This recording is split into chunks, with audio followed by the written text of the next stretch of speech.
Hello everybody, welcome to Nintendo Pow Block here on Bossfish Network. I'm your host, Delighted Excited Eddie. Joining me back in the building is the one, the only bossman himself, Mr. Corey Dirrig. Hello, good sir. Hello. I showed up unlike somebody last week. Dude, it's been a whirlwind of things. So I apologize. I didn't even know we were recording tonight until today, so I'm gonna be honest with you. Dude, I have a 16-hour day Sunday because the one person quitting on us, and now the schedule is just like completely screwed until next week. But Wednesday, I am available. I cannot wait for Wednesday. I'm super excited for the guests that we're going to be talking to. Not for Pow Block, everybody, but something completely different. And I'm super excited to be there. So yeah, we need to make a doc for questions for that, because I started and then I didn't. Whoops. Oh no. I'm so far behind on everything that I just want to cry.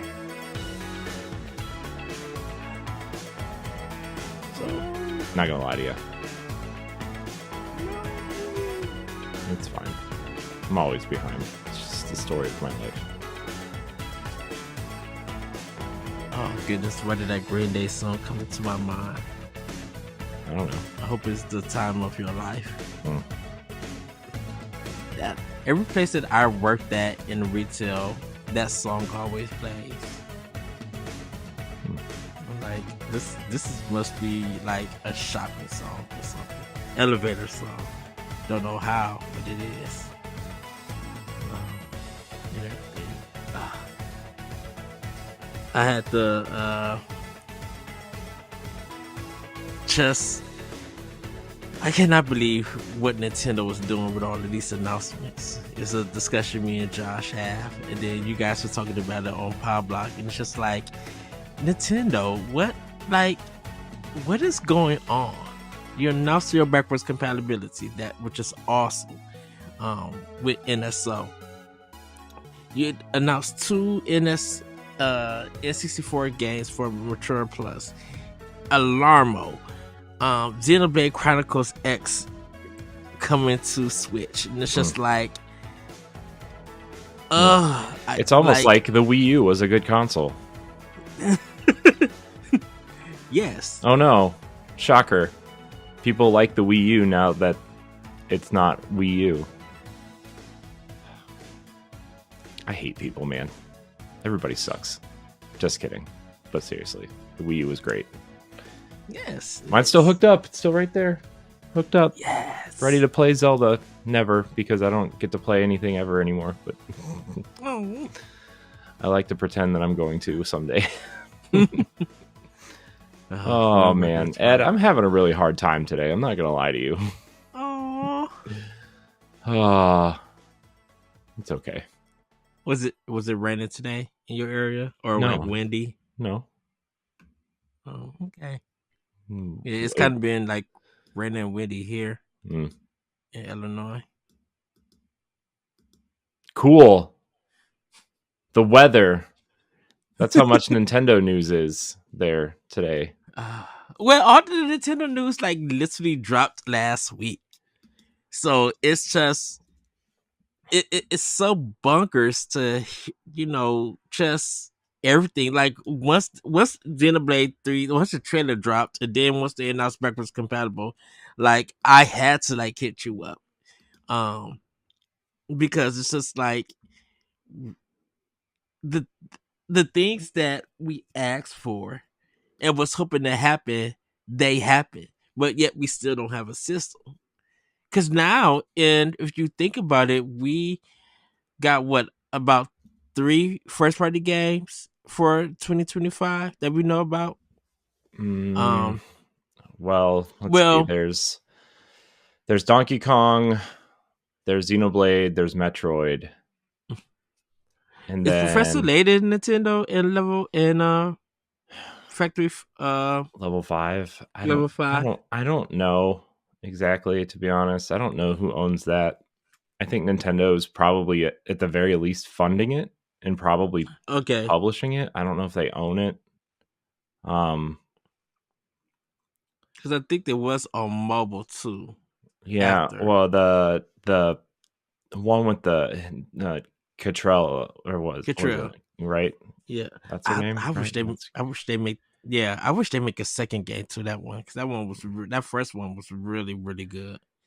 Pokemon, um, Oh, and yeah, next, Pokemon ZA Legends. yeah, Yeah, man, that game been like I forgot that kind that of was coming out. quiet. Well, I Yeah, think it's because Game Freak is still doing that PlayStation game, their own game.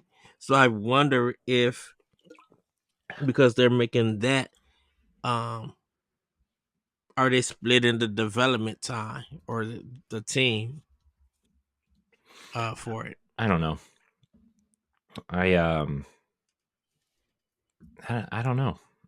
Well, Creatures Inc. is developing it. Game Freak's helping, but Creatures Inc. is the primary developer on it. Oh, okay. So they went with another one. Okay. Well, Creatures Inc. is the one of the developers of Pokemon anyway. So Oh. Hmm. I don't know, man. I just work here. Okay. So let's So see. at least, well, at least we Games. know at least about four games. Um, and I probably feel like that Pokemon game is gonna be. I wonder if it's gonna be like a launch game or something used to showcase the system. Pokemon's never a launch game. It's always on the last console. Mm, Remember when Pokemon Black and White 2 and people got mad because it was on DS when the 3DS was already out? yeah, Or X and Y or something? No, it was Black and White 2. yeah, because Black and White 2 came out. I think that was the Yeah. last one. Yeah, so Before. so Creatures Inc. primary development on Pokemon Stadium, Pokemon Snap, Pokemon Stadium 2. They helped with Smash Melee, Pokemon Coliseum, Pokemon XD Gale of Darkness. These are the games that they were the primary developer on. So they basically handled the spin-off games. So Pokemon Ranger, Mm, Poke Park on Wii, Pokemon X and Y they did. Pokken Tournament they did. So Pokemon Sun and Moon they did. Pokemon Let's Go they did. mm-hmm. So, and then they helped on development on the main line for Switch. So, Okay. yeah.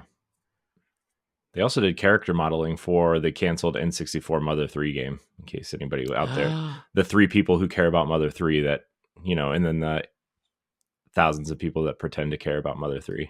That There's a information's for you. community who loves Mother 3. No, they I'm don't. just saying.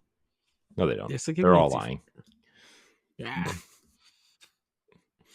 So, well, it's where I was thinking about most of the series that is on Switch.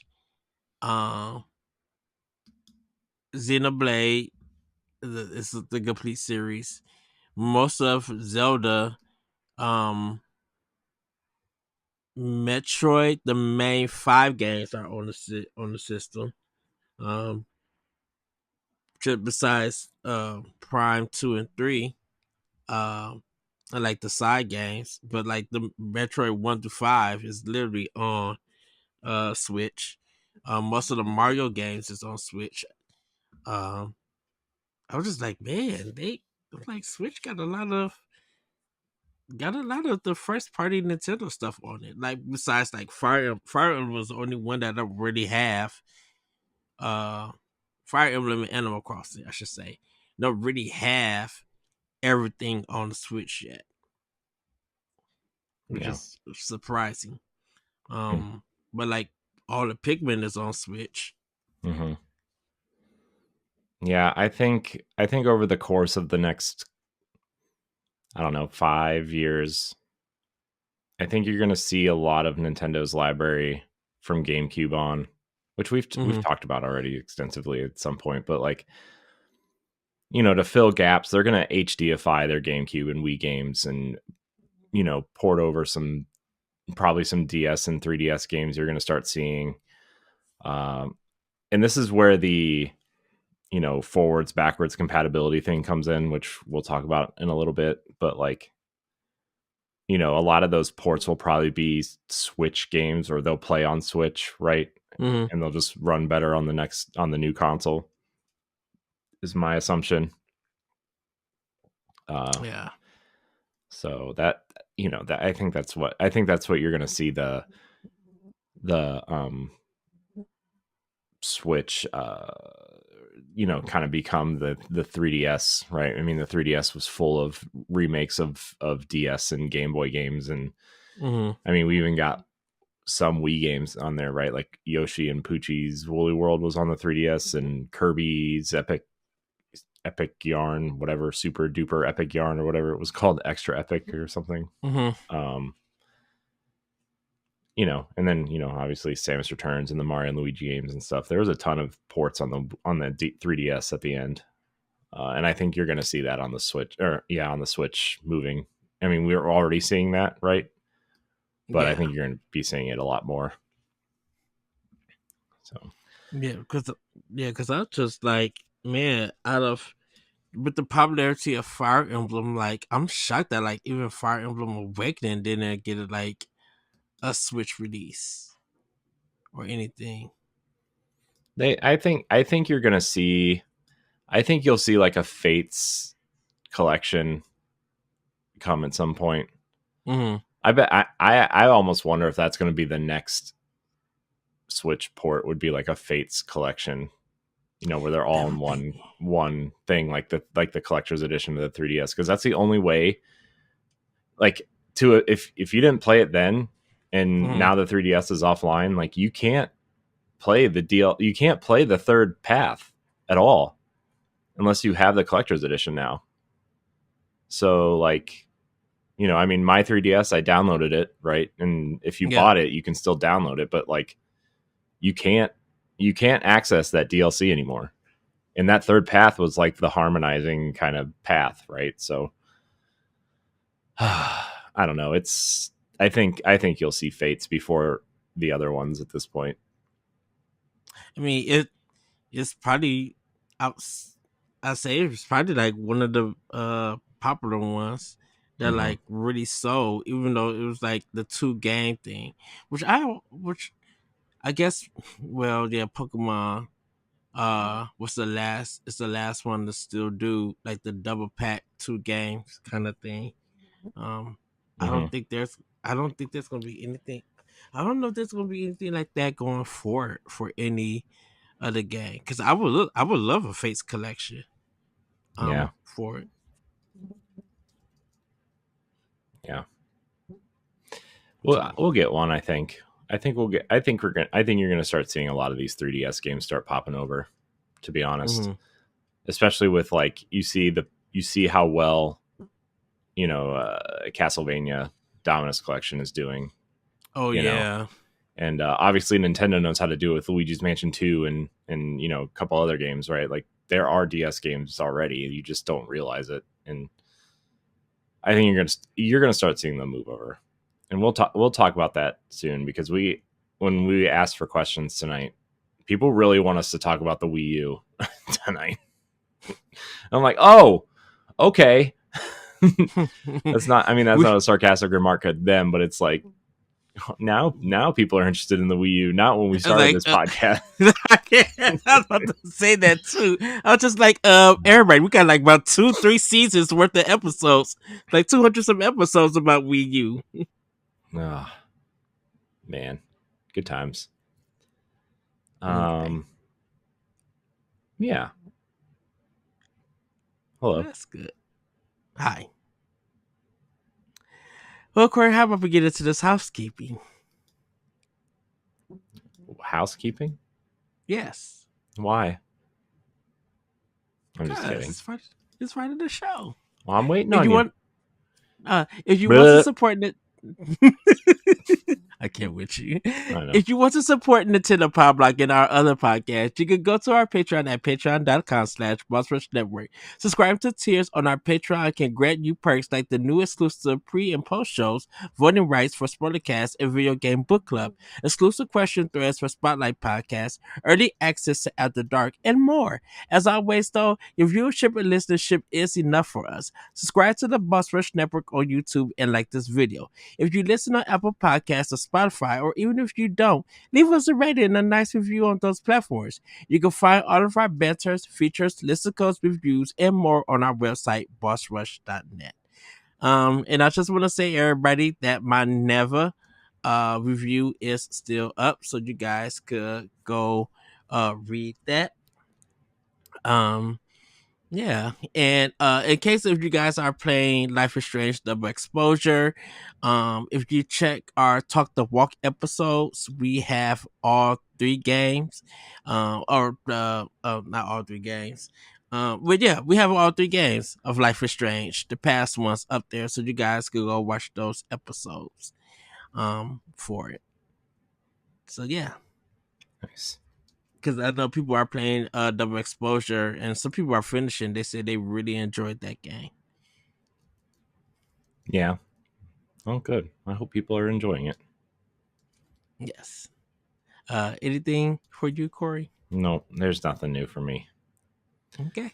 Not a thing. I've been so far behind on everything and trying to just I don't even know where to start, to be honest. I'm just behind on almost everything. And I'm just trying to play catch up. And it's really hard to play catch up when Yeah. you know, Ooh. it's really hard to sorry, my thing was like you're reconnecting. It's really hard to play catch up when you only have like 45 minutes now instead of 2 hours to do things. And you know, Oh no. I don't know, man. I'm just like White. there's no time. There's just no time to do anything anymore. It's driving me nuts. So, man, Okay. I'm not like trying to. I'm sorry. I'm not trying to like be in a sour mood or anything. I'm just like, we didn't start recording until 10:30, and I was planning to do some work today, and I didn't get any of it done. I didn't get anything done today that I was planning on getting done, and now I have to shove it into this tiny window tonight before I go to bed after we record, and which I should be sleeping, but I have to get it done because I have a whole list of things to do tomorrow, and it's like, oh my gosh, I don't have time to do all of this anymore. Uh Oh no. it's fine. What are we talking about? We Video was gonna games? get it. We was gonna get into Snacktendo. Hmm. Well, everybody, it's time for Snacktendo. And I do have snacks. So I went and got sushi today and decided to get some snacks while I was getting my sushi. So to celebrate Mario and Luigi's brothership, I got some Mario Luigi cookies kind. Mm. Really cool. They're like kind of like breakaway. So if you like break different pieces with different flavors, in the middle they have that character for it. So it was really cool for that one. I got some Haichu gummies. Uh I've never seen these. So I guess the Japanese mall that I go to just got them. Uh and then which was kind of like cool, uh I got some orange chocolate Kit Kats. Like I've never seen this flavor. Normally Japan they have their Kit Kats they have like different flavors. Um that they don't sell here in America or even Canada or anywhere else. So it's something that they imported. Um and then I got some Japanese bread with yellow cream in it, which I'll probably eat tomorrow for a nice dessert. Yeah, but that's kind of like the snacks that I got. And I'm super excited. I got an Oregon sushi plate, which is salmon on the top, tuna, uh, the spicy mayo, avocado, and they have like a soy kind of wrap around it, so it's like the clear kind of wrap that's around it with the rice on the covering it and everything, and it was just so good. I'm like, oh yes, because I normally go get the grilled salmon there, but the rice be too warm, so it kind of breaks off and everything. But yeah, it was really really good. Um, just going there, getting some snacks and eating some sushi. Yeah. So that's kind of what I've been snacking on. We are getting our Christmas um items out for uh for the food, like the Christmas stacks. We got some new ones that came out.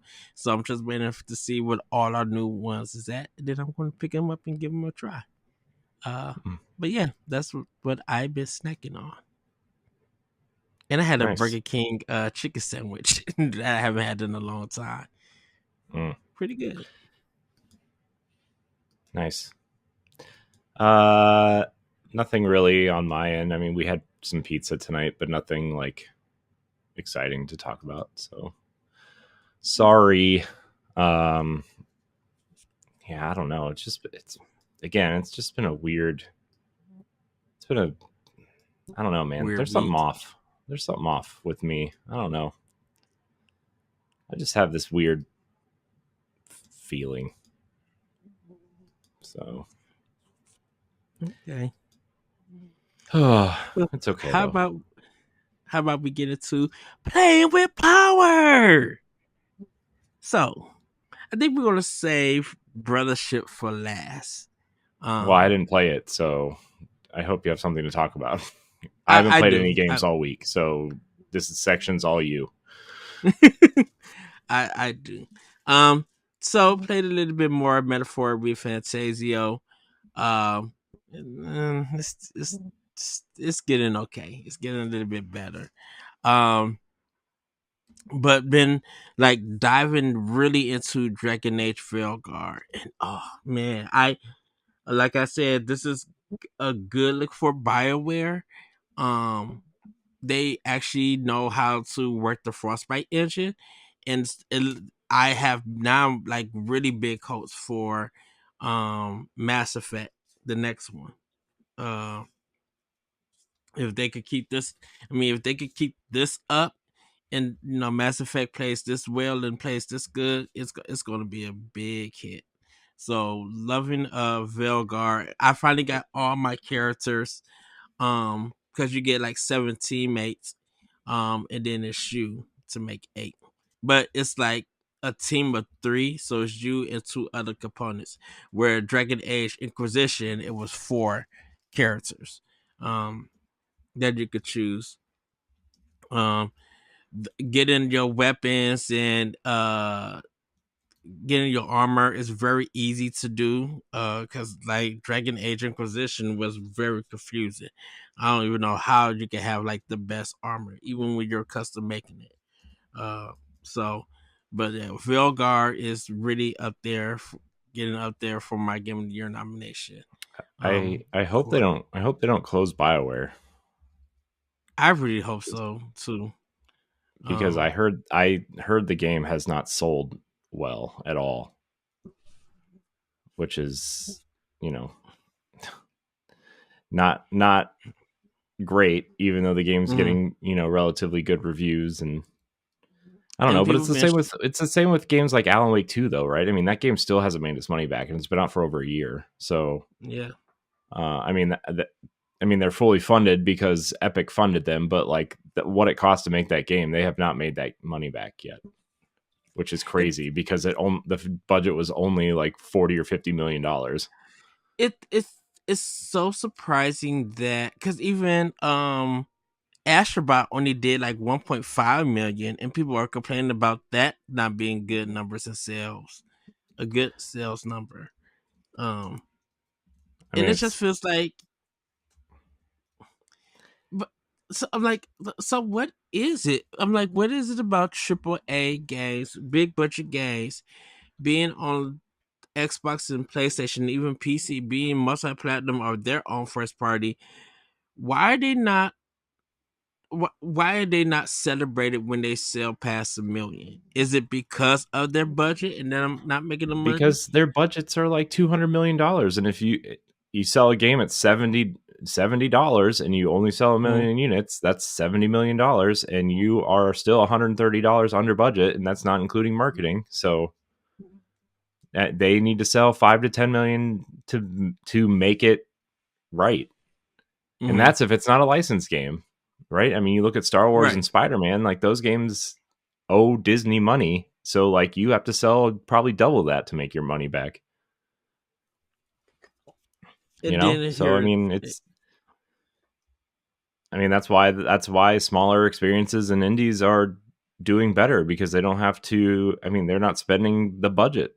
I mean, mhm. that's why Astrobot is considered a hit, because that budget was like what, $50 million, and it took 3 years to develop. And I mean, I wouldn't necessarily call Astrobot a AAA experience, but Yeah. it's like a high profile Sony single player experience. So you know, So I wonder, are people shocked that when Nintendo does 1 million plus, um nobody cares about a million sales, Ed. You got to get that number out of your head. I've been no, telling you that I for said I years. said 1 million. No, I said 1 million plus when I Nintendo know, does but a you got million it. plus. I know, but you got to get past the million. You got to say like 5 million, because a million is like not a viable number anymore Oh, anywhere, unless you're an I'm indie game. well, I was just thinking of Nintendo, just themselves outside of Microsoft. So Microsoft and Sony, yeah, I would say 5 million with ease. But like Yeah, it, but it's just like if Nintendo does 1 million plus with their first party, it's like, are people even shocked now? Or anything? Because I know someone no. just like put that list, I think Shane put out that list. He was just like all the first party games that done a Well, million plus Nintendo for put the list Nintendo. out. Oh, they put Nintendo the put the list out. list out like 2 weeks ago or a week ago or whatever. Yeah, Is that because of the meeting? Um, yeah. Their financial reports. Yeah. so I wonder. It's just like, I'm like, goodness. I'm like, I know they put it out before. I'm like, but is that mug still growing? Is that list still Yeah. growing? Yes, it is. Yeah. Um. Yeah. It's. I mean, we could talk about bloated budgets and Mhm. whatever, and the AAA experience and anything else, but like when push comes to shove, you look at Nintendo, right? They literally sold a deluxe version of a product from last generation that sold almost 65 million units. Animal Crossing. I mean, it's a great experience, but there's no way that budget was extremely high, right? I mean, Right. uh, it sold 40 something million units. Zelda or Breath of the Wild is at 32, Smash is at 32, right? I mean, these games are. I mean, I would say out of all those, Breath of the Wild is probably the one that had the largest budget, and uh, and all the rest of the games that are on that list. I mean, Mario Party, Super Mario Party is on that list. You can't tell me that game had a big budget. Oh yeah. True. I mean, that game, Nintendo probably has like a Dropbox folder of generic Mario assets, and they just drop them all into this game and say, Have make it into a fun. board game and put it out. You got a year, okay? And that sold what, 15 million units or something. So Right. I mean, yeah, Nintendo has. We've been talking about it since, I mean, probably for at least 5 years. Nintendo is the Yeah. master of mastering. They have become the masters of mastering their release cadence in terms of, we need to fill this slot, let's put a port there. We need to fill this slot, let's put a remake there. Let's plan on a remake there. Let's plan on a remaster here. Let's plan on our new games here, here, here, and here. Right. Do any of our partner games ready to go? Let's get them out. Right. And they've been the master at it, where everybody else seems to be failing. And that's, I mean, look at Sony this generation. Granted, this generation of games is an amazing generation, but it's not Mm. really coming from first party. It's coming from In terms of partners and Microsoft third party. or yeah, I mean, all the games that Sony put out, and PlayStation's exclusives this year are all second party or third party timed exclusives, right? Like Final Fantasy VII Rebirth, Rise of the Ronin, Stellar Blade, Helldivers. And the only first party quote unquote game that they put out this year flopped in Concord. So I mean, True. I guess they put The Last of Us Remastered Part 2 out or whatever this year, and Horizon just came out, right? The remaster, which, man, looks great, by the way. But it I mean, their two first party titles were remasters. Which is the funny thing is that even Sony's not pushing that. I I mean, mean, yeah, they you don't got. have to, though. That game sold 25 million units, 30 million units, the I, first I, one. I and understand, but and I you can upgrade it. Like, a lot of people already own it, and if you mm, don't own it, you now buy the remaster. But if you do own it, you upgrade for $10 and you're done, right? That's, I, I I, spent the $10 and said, I'm going to upgrade. I don't know if I'm ever going to play this again, but if I do, I yeah, want it to look the best it possibly can. And that's where Sony's you, at, right? For their first party, they mm, want their first party games to look the best they possibly can forever, right? They're going to yeah, port all their PS4 games to PS5 with remasters, and say, this is the best it's going to look. We are the premier studio. We are the premier teams that want to show off what AAA gaming can look like, right? yeah, And that's what they want, and that's fine. Nintendo is not that company. I mean, their games still look amazing, but you know what I mean. Like, they're two mm, totally they're opposite ends of the spectrum. yeah. I just thought that Sony would push more of the Horizon remaster because of PS5 Pro also dropping. So you think it would be combined kind of marketing thing? Oh, they Um, are. They're pushing Horizon Zero Dawn remastered. They're pushing The Last of Us Part 2 remastered, and they're pushing mm, Spider-Man 2. Are the three games they're pushing on this thing. They're first party games. okay. But that's because they don't have anything else, really. I mean, Astrobot, but Astrobot's got that art style that's going to look good anywhere, Anywhere. Yeah. you know? So, Okay. Well. Well. So Mario Luigi Brothership. Let me get into that. I am definitely enjoying this game. I got it's giving me some good laughs. Gameplay is easy to get into. Um, if there's anything that's like slowdown wise or like that kind of thing, only thing I noticed just like if they have like a question, exclamation mark, where they be like, huh? It kind of like slow drops the frame rate just a little bit, but not too much. It's still smooth. And then everything else is just like the gameplay is smooth. Um, I understand like there's a lot of stopping and going, but I'm just like, well, shoot, if y'all, if the IGN reviewer complained about that, I'm like, you need to play an Atlas game because that's all they do. That's the reason why it's 40 to 50 plus some hours because there's a lot of talking and stopping in the Persona and Shin Megami games and mhm. Metaphor with Fantasia. That's Atlas just at at its core. So, but it's not really bothersome or anything. I'm definitely enjoying it. Like I said, there's a point where, and this is in the beginning of the game, where you're about to learn on how to traverse to another island, and one of the characters is just like, well, uh, whether you like it or not, you got to get into this canon, and it's just like both Mario and Luigi drop their head and be like, "Oh, Mamma Mia!" It's so funny when they did it. Mhm. I was just like, "Oh, they did this. They did this comedic time is so perfect." Because even Mario and Luigi just like, "We have done this too many times. Do we have to do this again?" So it's getting really good. I can't wait to play more um of it. It runs like I haven't had any frame rate issues besides, like I said, the like exclamation mark. Um I haven't had no stutters or anything. So, and I played it in handheld and on dock, just no problems at this time. So maybe when I play later, I'll maybe see something. But other than that, yeah, I it's not holding my hand. I'm just like, this is the normal thing for Mario and Luigi Mm. game. Uh so I haven't fought any bosses. I just only fought like two kinds of enemies, and that's about it.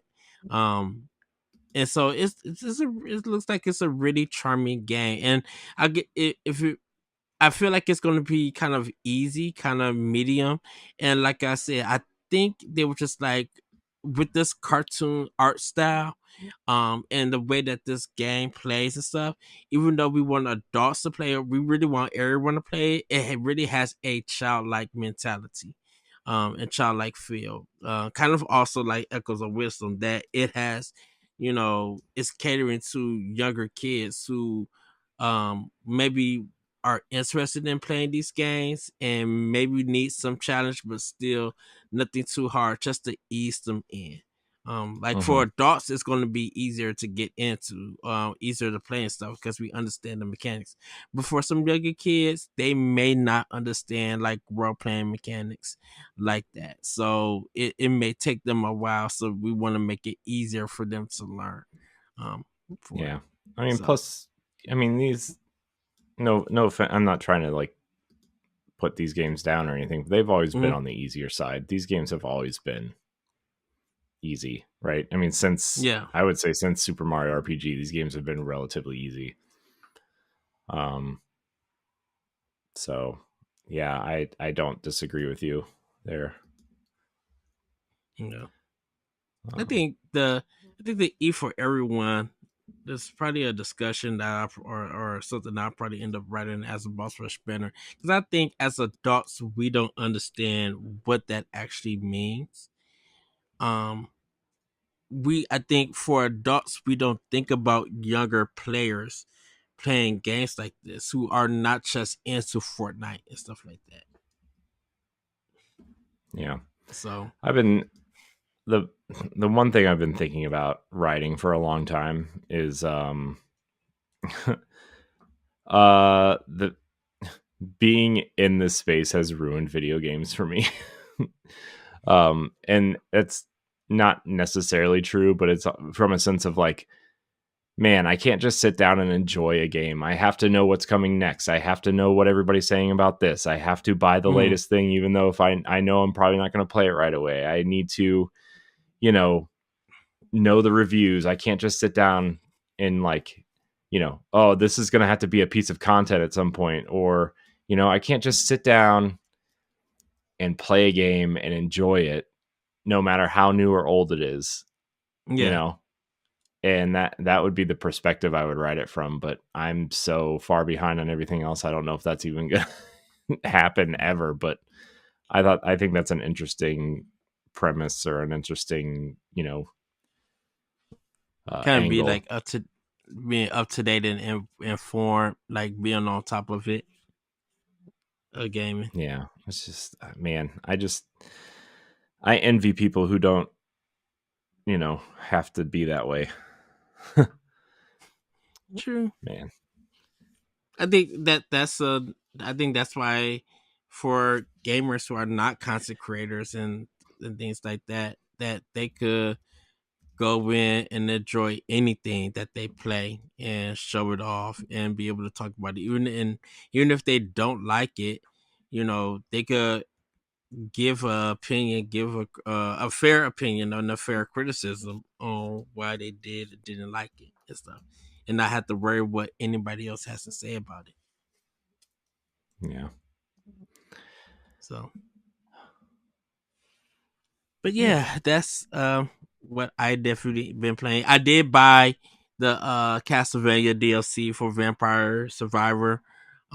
So I would be hopping more into that to get a better understanding of all who is in there and stuff. But uh yeah. Sorry about that, everybody. I got hooked on back into that game to play it, and I was just Are like, you playing it oh, on it's so Xbox or good. on Switch, or where are you playing it at? Xbox. I'm playing on Xbox. Yeah. Um, I don't think I own the Switch version yet. I think I do. I probably gotta just start it and start playing it. But I do own That it game on is so good and Xbox. so cheap. It I can't is. believe how cheap that game is. The DLC I think was only $3 Mm-hmm. uh for it. So it was just Yeah. like, you know, so I'm definitely enjoying it and everything. Um Yeah. I think there's a lot of cheapness because be like, can you beat these bosses? Well, I'm like, I'm not gonna beat these bosses I didn't know 30 minutes. I'm not. Yeah. So Yeah. uh but yeah, Vampire Hunter is really, really good. Still good. Vampire Survivor, not Vampire Hunter. That is Castlevania arcade game. But Survivor, still good, still addictive. And I think that's really a game that you can still just relax and have mindless fun. Like you don't have to think. You just gotta move your controller and make decisions. Yeah. Uh, so Yeah. It's that game is addicting. I had to stop because it was taking away from everything else I wasn't playing. Not that I'm playing it, but you know what I mean. Like I was like really addicted to that game for a while. It's really good. that's good. Would you use playing on Xbox too or Switch? Yeah, I was playing through Game. It's on Game Pass, so I was Game playing Pass. it Okay. there. So If you want to see how you can become a Patreon producer, head on over to patreon.com/BossRushNetwork. The Patreon producers for this month are Adriel Munger, Austin Campbell, Celeste Roberts, Christian S., Sana Dirrig, Francisco Santillan, Matthew Keel, and Todd Oxtra. Thanks for your continued support of the Boss Rush Network. well, everybody, it's time that we get into Family News. Corey, take it away. Yeah. Let me get over here. I don't know why I can't. Okay. So there's a question. It doesn't go along with this, but we do have a question about Mario and Luigi Brothership that I should have brought up while you were talking about playing it, but we'll just answer it here from Lasby. Nintendo is suing streamer for allegedly broadcasting pirated Switch games. So Nintendo has filed a lot. This is kind of a highlight from Nintendo Life. Let's see, where's the Nintendo's filed a lawsuit against an individual who apparently, quote, repeatedly streamed, pirated, and emulated Switch games while also promoting Switch emulators and other piracy tools to his audience. As highlighted by 404 Media, Jesse Keegan, known as Every Game Guru, reportedly got under Nintendo's skin after he refused to comply with the video game giant.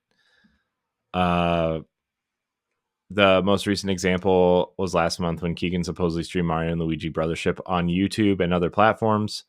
The lawsuit further claims he streamed gameplay footage of multiple games on, quote, at least 50 occasions before they were even available to the public. Nintendo is now seeking $150,000 per infringement of its copyright, and factoring in at least 50 occasions would add up to the sum of $7.5 million. So, yeah. Nintendo will get you.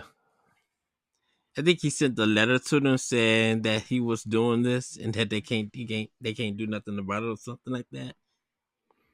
Like, yeah, well, I mean, that's also on Twitch and YouTube for letting him do that, right? I mean, not that Twitch is a savory company anyway, but that's don't mess with Nintendo. I don't know, man. People make jokes about this, but they're gonna mess you up. all right, don't do it. And like I said, it is their IP, and like, well, first of all, I'm like, you're stealing from them because the game's not even out, anything. So I'm like, we already, because when stuff like that gets out, that's why on social media they be like, hey, this game got leaked. If you don't want to see it, stay off these channels or stay off YouTube or social media. If you see a theme or something, just stay off it. Don't go in. Yeah. So I mean, like, Nintendo's gonna be definitely in their right to do it, because I'm just like, in reality, you are stealing from them. Yeah. You trying to play with Nintendo lawyers? Oh, heck no. Yeah. Don't mess with Nintendo. That's all I got. I mean, and people are just leaving receipts streaming this stuff. I'm like, you just making evidence from them to go for them to present to the judge. Yeah, it's bad, right? I mean, I've seen enough, streamer. I mean, even with smaller games or indie games, right? Of these, don't stream past this part. Don't make content past this part. I just read one today while I was going through my emails of like, don't, if you're going to talk about this early, don't talk about it past this part. And I'm like, okay, probably not even going to get past that part anyway. But Square Enix is doing it with with Dragon Quest 3.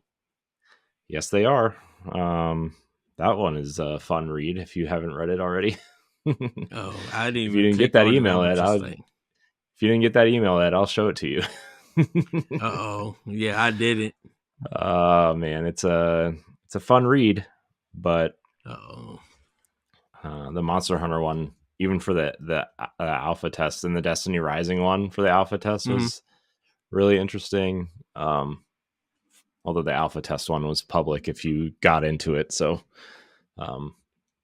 that embargo sheet or the whatever. Destiny Rising, interesting ideas, really gonna be monetized to kill the game. That's all I'm gonna say. For mobile. Yeah. It's got some neat ideas though, but I can talk about that later. I did play that this week and Monster Hunter, but not relevant to this audience. Although I think Destiny Rising would be an interesting game to put on Switch too, to be honest. I think you said something about that. I think you tweeted that out or something. And I'm just like, that sounds good. I think that would be a good business wise for Sony and Bungie, because that would be a good thing.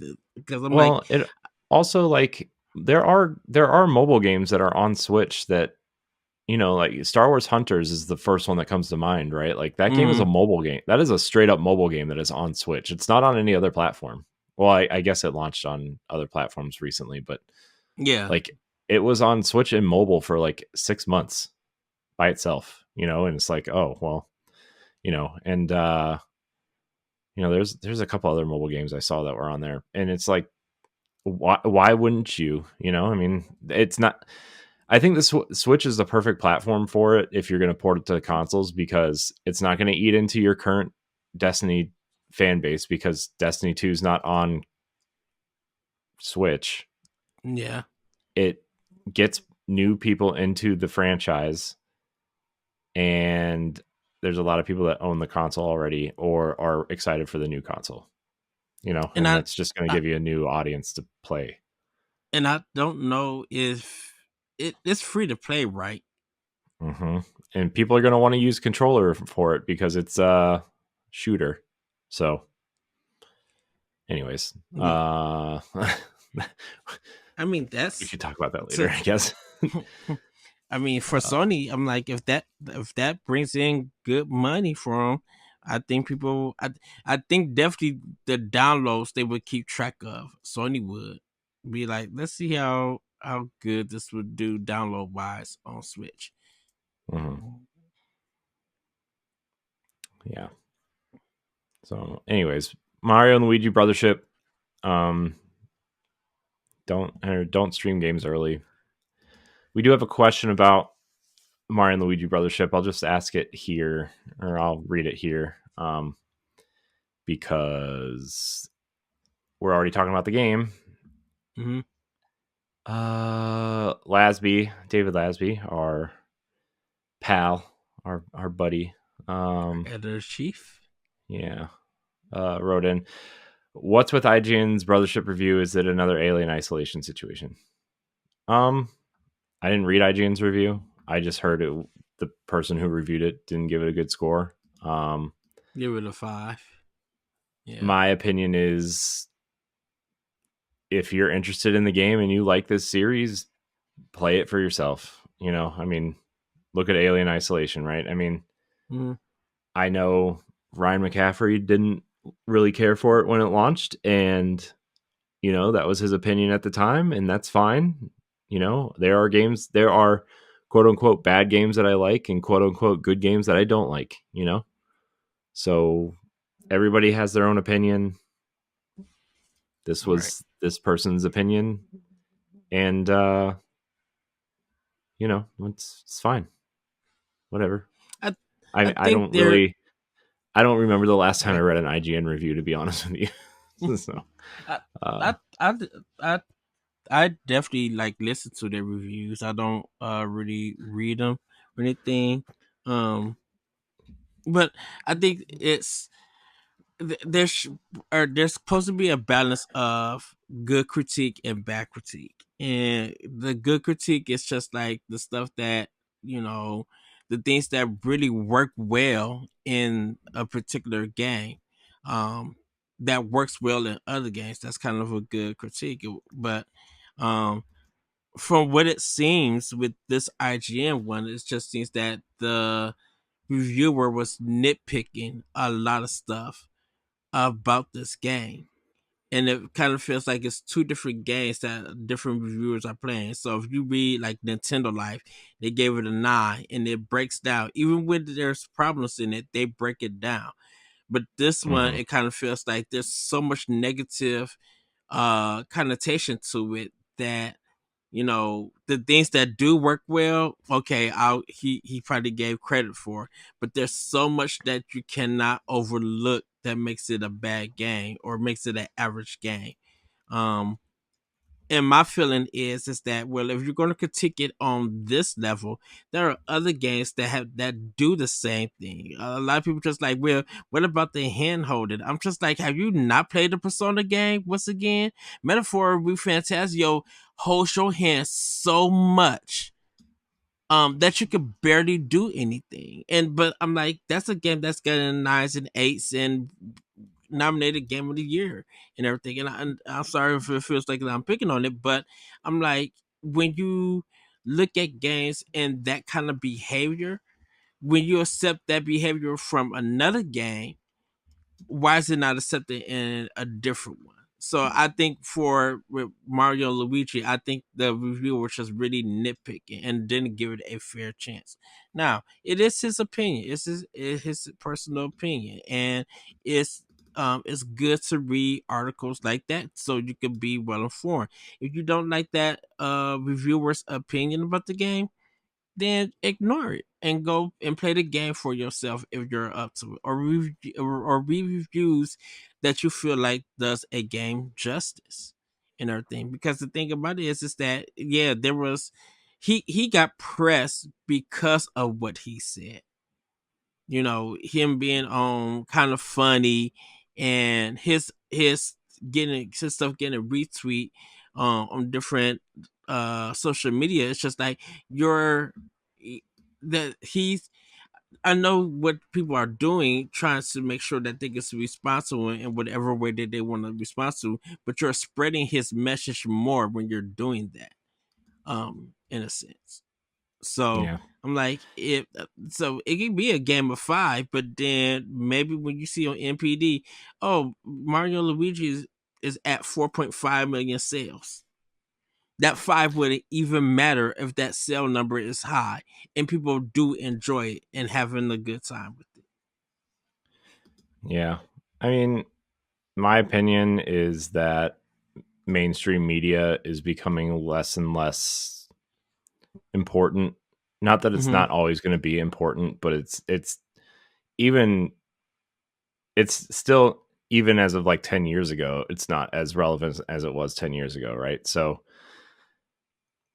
I would say, that this is this is where they want to be at the moment, and if they don't like the game, then they don't like the game. I mean, it's no different from us not liking Grand Theft Auto, right? I mean, it's the same Mm-hmm. thing. Well, not the same thing, but you know what I mean. Like, okay, we like the Mario and Luigi series, and we might give this a higher score, right? I haven't played it Right. yet, so I don't know. I can't judge it. I already had criticisms of like the graphical style. I think the game is kind of ugly, to be honest. But like, I like that art style when it's done right, or Yeah. done, and this just seems this version of this art style seems unfinished, and it really bothers me.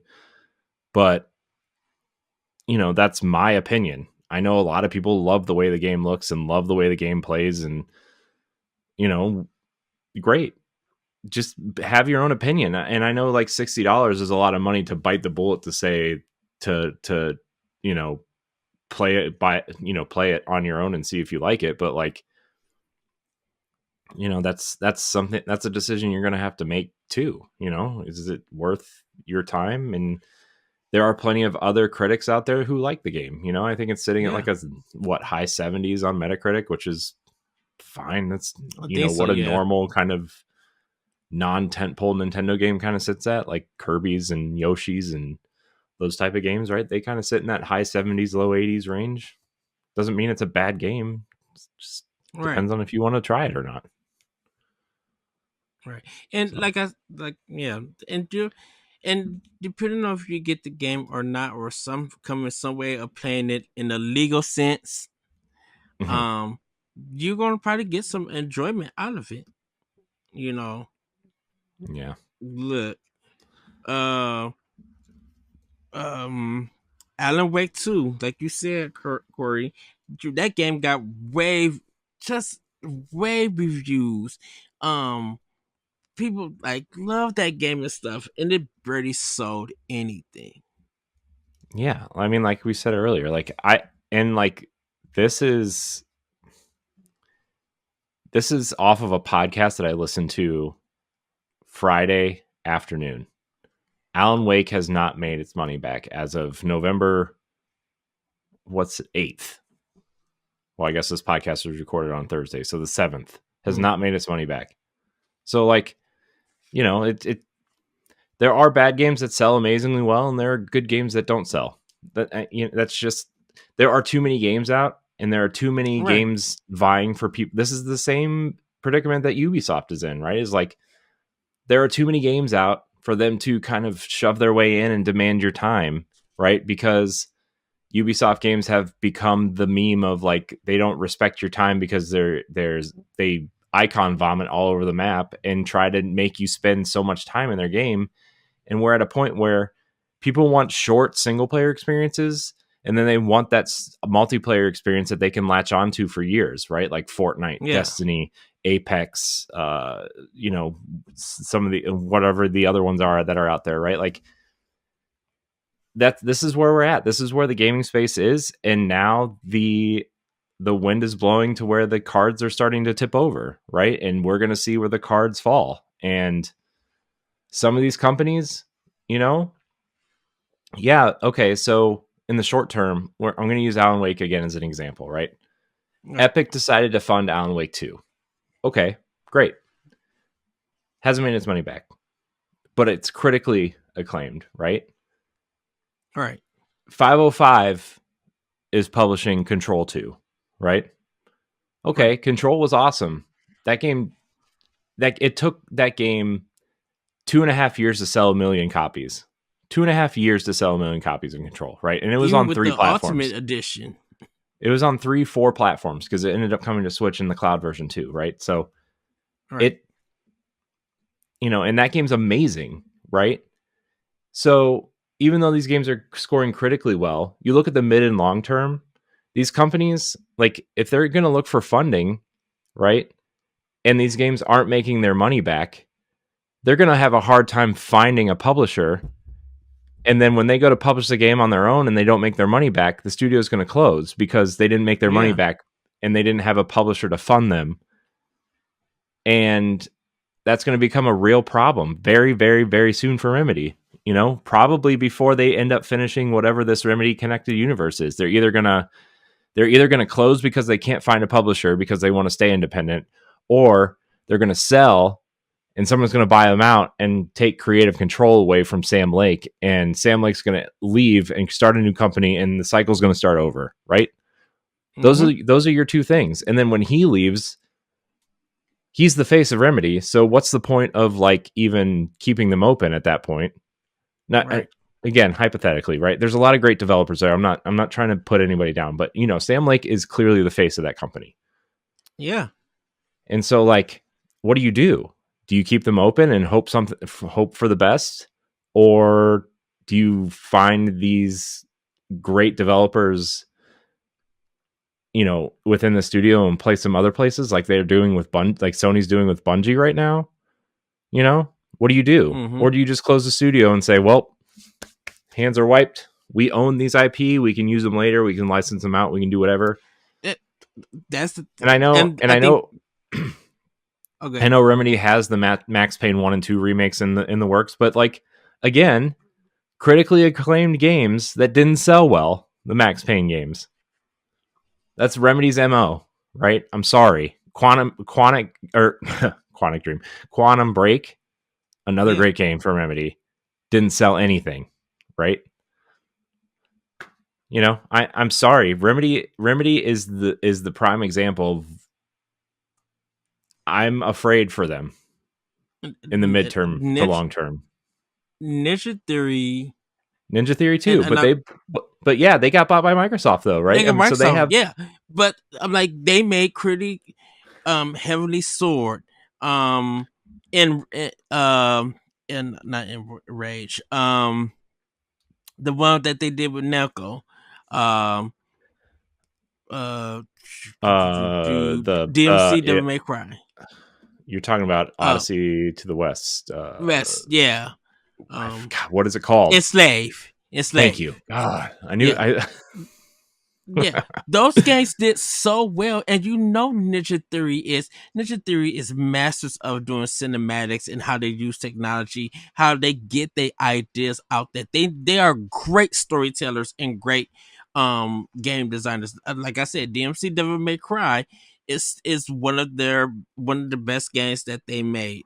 Mm-hmm. I love Hellblade 1 and 2, but I'm just like, they got that story right. They got that tone right. It was funny. That ending is awesome. The color palette, the way they designed that world is everything. But I'm like, the thing that held that game back was the gamers and their attitude towards it. You know, they had a certain type of feeling and opinion about that game. So DMC Devil May Cry didn't sell well. And everything. Yeah, because Dante didn't look like Dante, right? That was the only reason why that game didn't sell. Remember that was like, it came out at a time when social media was starting to become super toxic, right? Mm-hmm. And when they revealed Dante, I think Devil May Cry was the cover of Game Informer that month, right? And that was like kind of the Yeah. first time we really saw Dante in that game.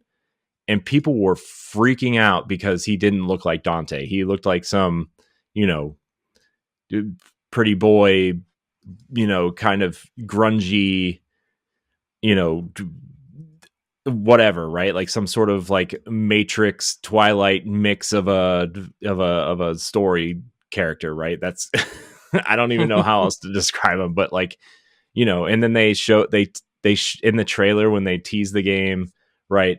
The mop head fell on his head and gave him the white hair with the whatever like he has in the other games, and he's like, Yeah. well, what do you say, like no way in hell or whatever, like Yeah. that was like the line he used, and people were so mad. And guess what? Guess how many people are saying they like DMC now, right? Oh man, revisionist history. Sounds like Nintendo fans. Yes. And it is uh, and it's kind of, you know, uh, people, when a game gets announced and get judged, because you say Nintendo, you say Nintendo, Corey, but I'm like, Wind Waker is the perfect example, and I'm always going to continue to bring it up. The way that they added that they um their opinions and the way they went mhm. towards Wind Waker when Yeah, Miyamoto first showed it, them mugs hated it. They like, we want the I didn't like real Wind Waker kind of thing. either. When I first saw Wind Waker, I was so mad because it's not because the game looked like that, right? I Mm-hmm. mean, it was fine, right? But like the reason why nobody liked Wind Waker is because they had already shown off the Ocarina art style on the GameCube in that Yeah. Space World demo where they showed off Luigi's Mm-hmm. Mansion and 128 Marios and the Legend of Zelda on GameCube, and they showed the art style everybody wanted, and then they came back with the Wind Waker art style, right? And that's why nobody liked it, is because everybody already saw what they wanted, right? It's the same thing with the Wii U Zelda tech demo, right? Yeah. Remember that? Remember that thing? Mm-hmm. How awesome that Yeah. was? Yes. And like we still talk about it to this day, and how beautiful it was, and the lighting and the graphics and the way that Link looked. And I'm like, I still want a Zelda game like that, and possibly could get it on the Switch too, depending on how powerful this thing is. Yeah. But like then we ended up getting Breath of the Wild, which is like, I think at that point we were we were I don't want to say mature enough, because we're not mature, but you know what I mean? Like we were understanding enough of like, okay, Nintendo, this is a tech demo. Nintendo's not going to make this game.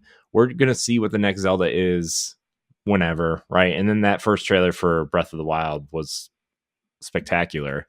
Um, so and which and, they and, even and changed the look of the game since that trailer was the trailer. revealed.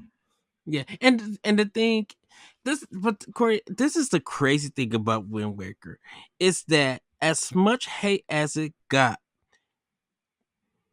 still, why it's even to this day, for a game that got as much hate, people want that game to come on Switch, the HD version. What, Wind Waker? Yeah.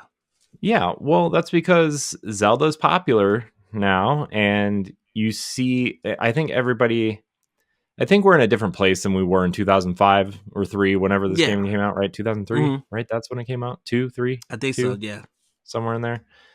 Um, and we kind of just expect that from Nintendo now, right? But also, like, Wind Waker is this one Zelda game that's stuck on the two consoles nobody bought.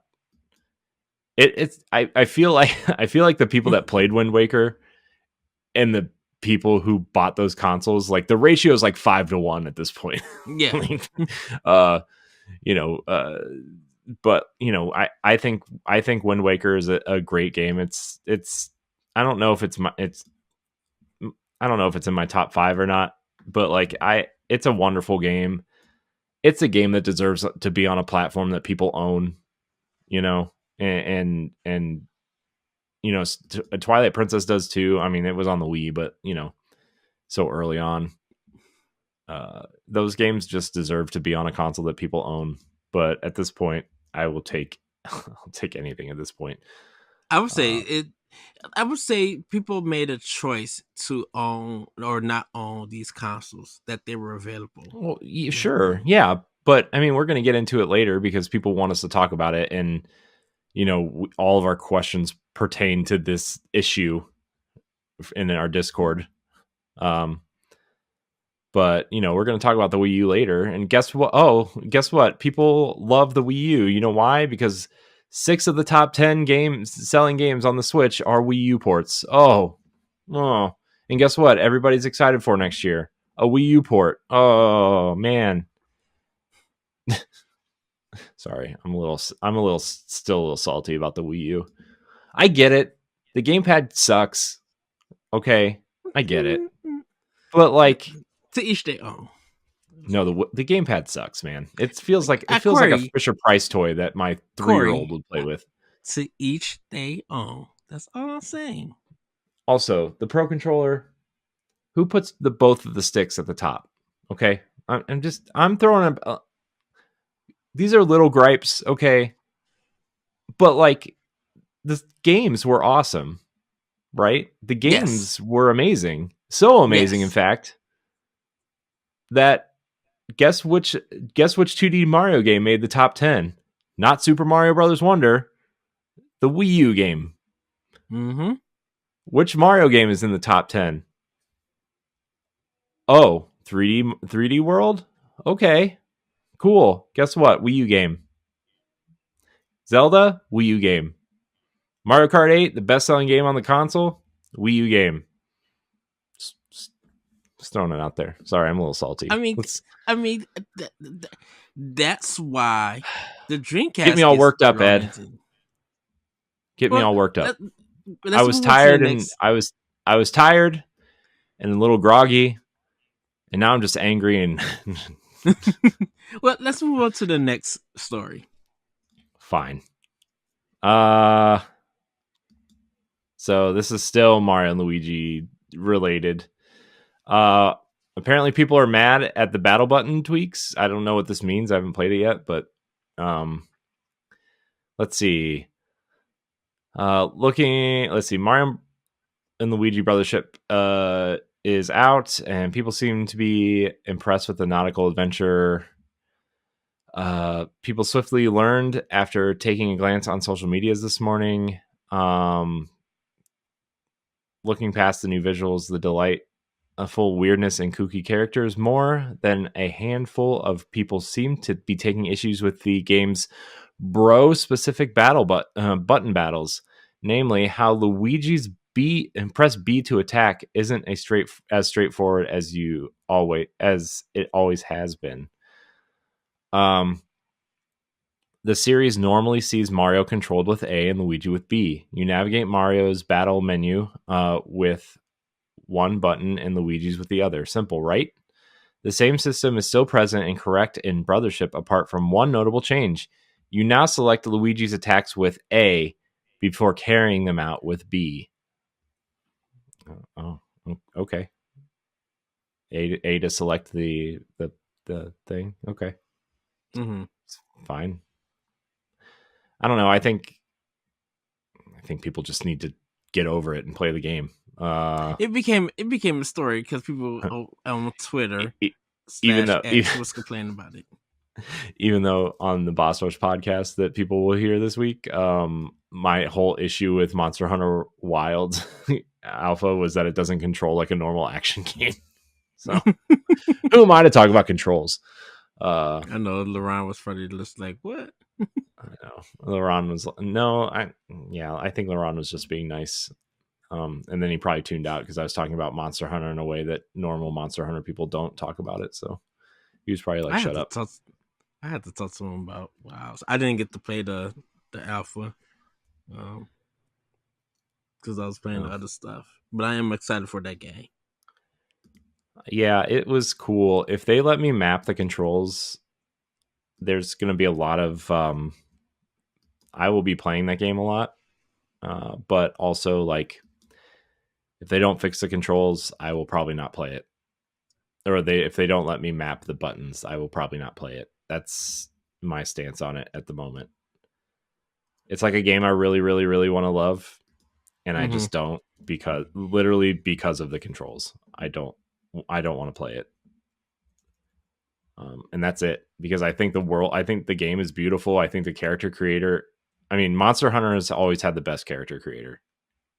Capcom knows what they're doing in a character creator. Mm-hmm. BioWare, take notes for Mass Effect if you're still open. Dragon Age is a good one too. I mean, that game is very deep though. Yeah. Well, so is Monster Hunters. True, yeah. So yeah, that's where I'm at on that. But yeah, just I don't know how do you feel about this? I think pressing A to select a move makes sense. I think they're putting it, to me, this puts it in line more with the Paper Mario and the Super Mario RPG games that came out on Switch. I Yeah. think they want this to kind of feel similar to those, right? Because those are the more recent RPGs that Mario's been in, and they just want it to feel like that, even though it looks different, right? And it's a different game technically. I would say this one responds better than Paper Mario. Thousand Yeah. Year. Pressing like with the button presses and stuff. This one responds better. And I could press A, but it gives you a lot of time when it comes to Luigi to press the B button. So just like learning it is, with Mario is A B A. With Luigi is B A B. Like, it's not that hard. And they give you a lot of time to recognize that uh and execute in a good manner, in a great manner. Mm-hmm. So yeah, it Yeah. was just, to me, it was just like, what you guys complaining for, or what are these certain people complaining for? Oh, I guess. Yeah. So whatever. I mean, I get it. So if you're used to a certain control scheme in a game or a genre, I get it. But also, like, Mm-hmm. meh. Yeah, there's other games with Um, worse controllers. So yeah. Let's talk about Pow World, Ed.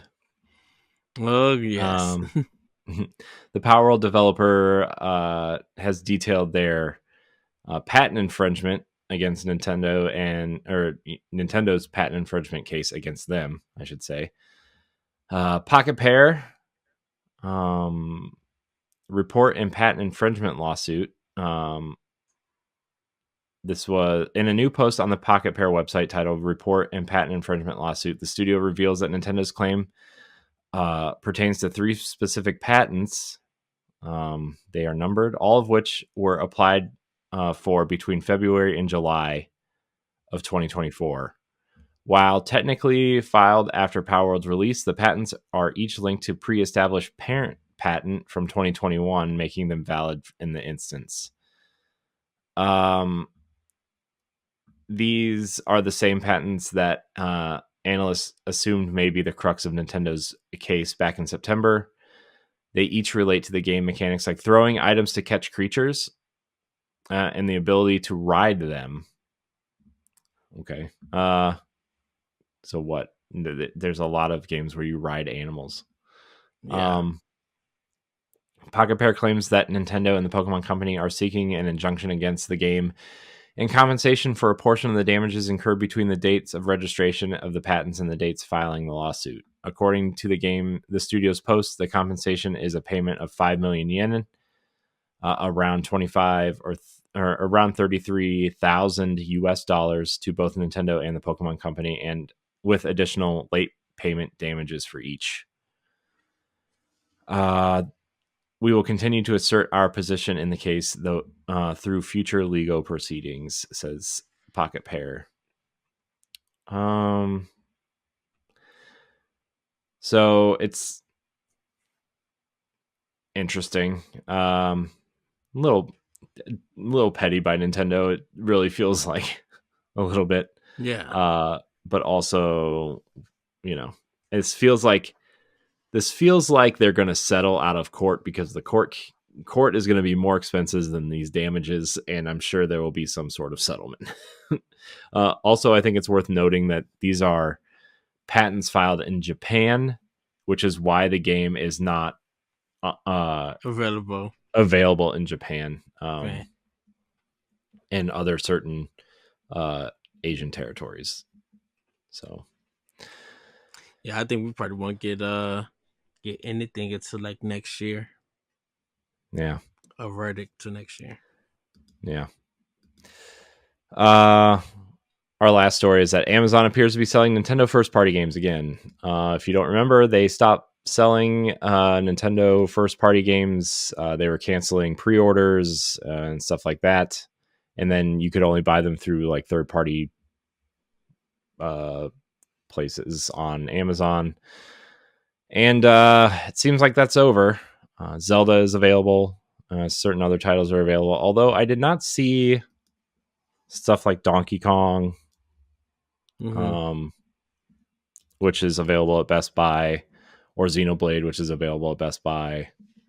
So, it's those games are not all of them are out yet. So, or available for pre-order yet, but games that are out seem to be there. Like Mario versus Donkey Kong is on there now.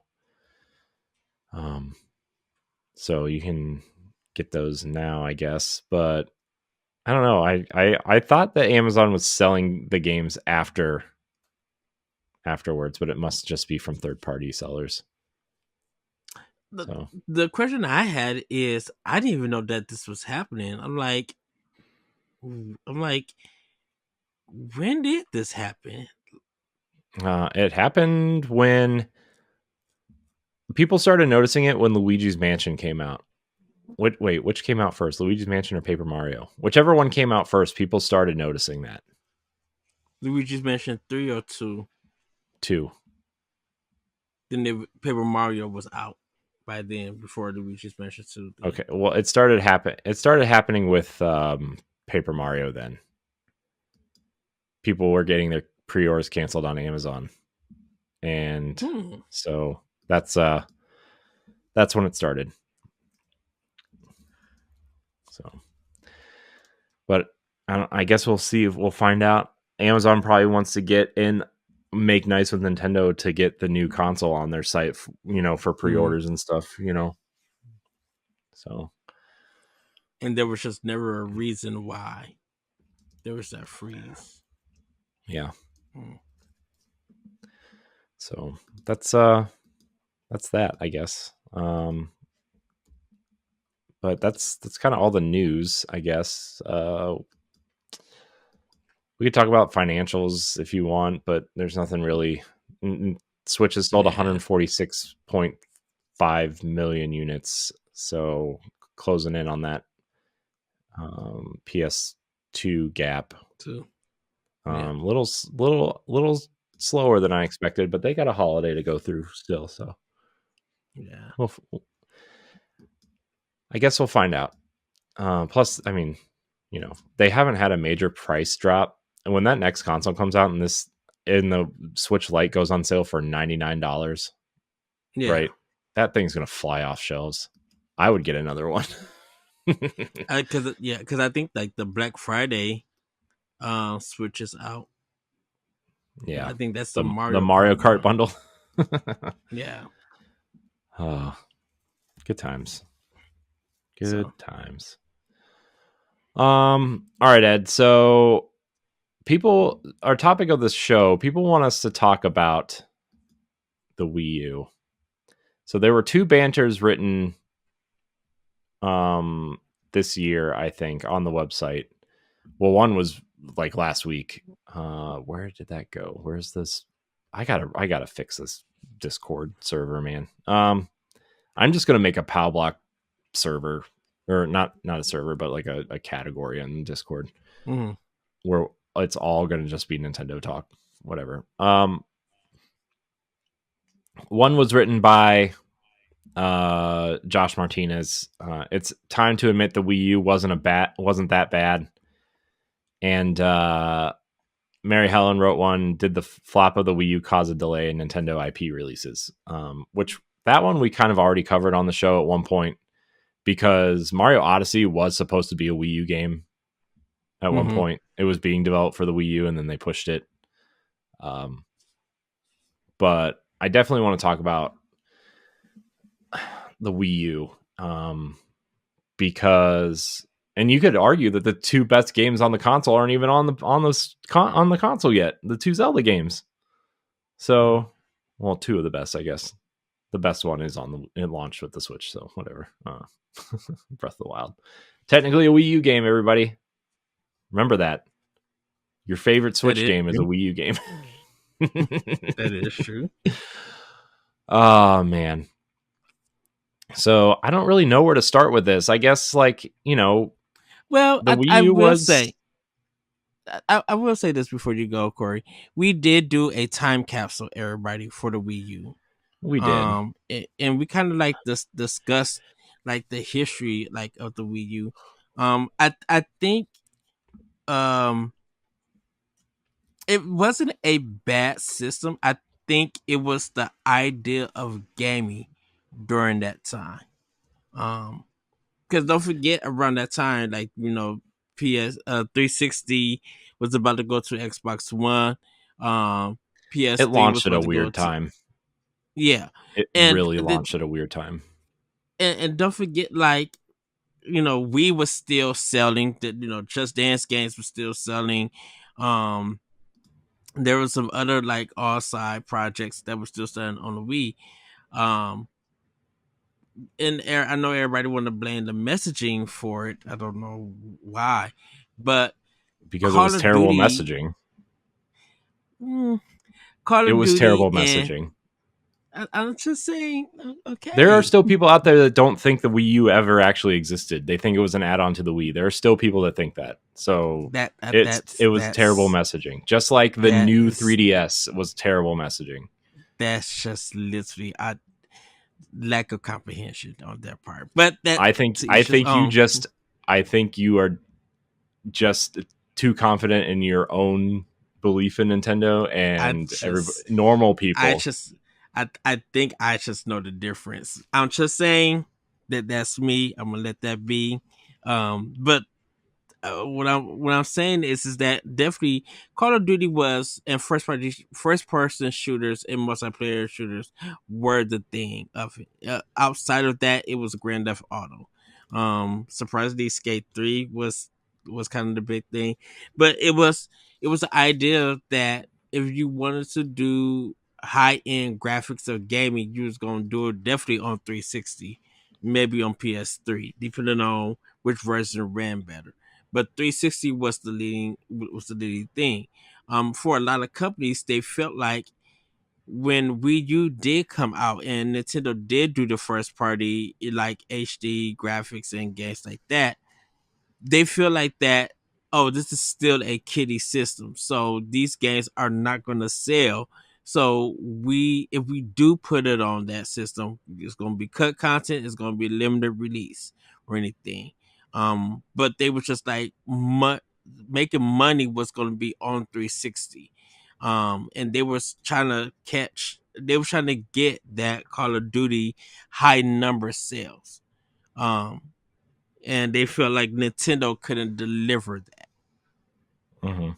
in a sense. So, but when like the Nintendo Directs was popular, when Wii U was showing games that has your imagination of emerging with games and stuff, um, Wii U seemed to be the system to put Nintendo in the HD arena and everything, because one of the discussions just like what could Nintendo do with HD graphics, and they kind of showed what they could do from their first party perspective, and Yeah. everything. But once the system came out and third party put out their launch game, a lot of them dropped Nintendo.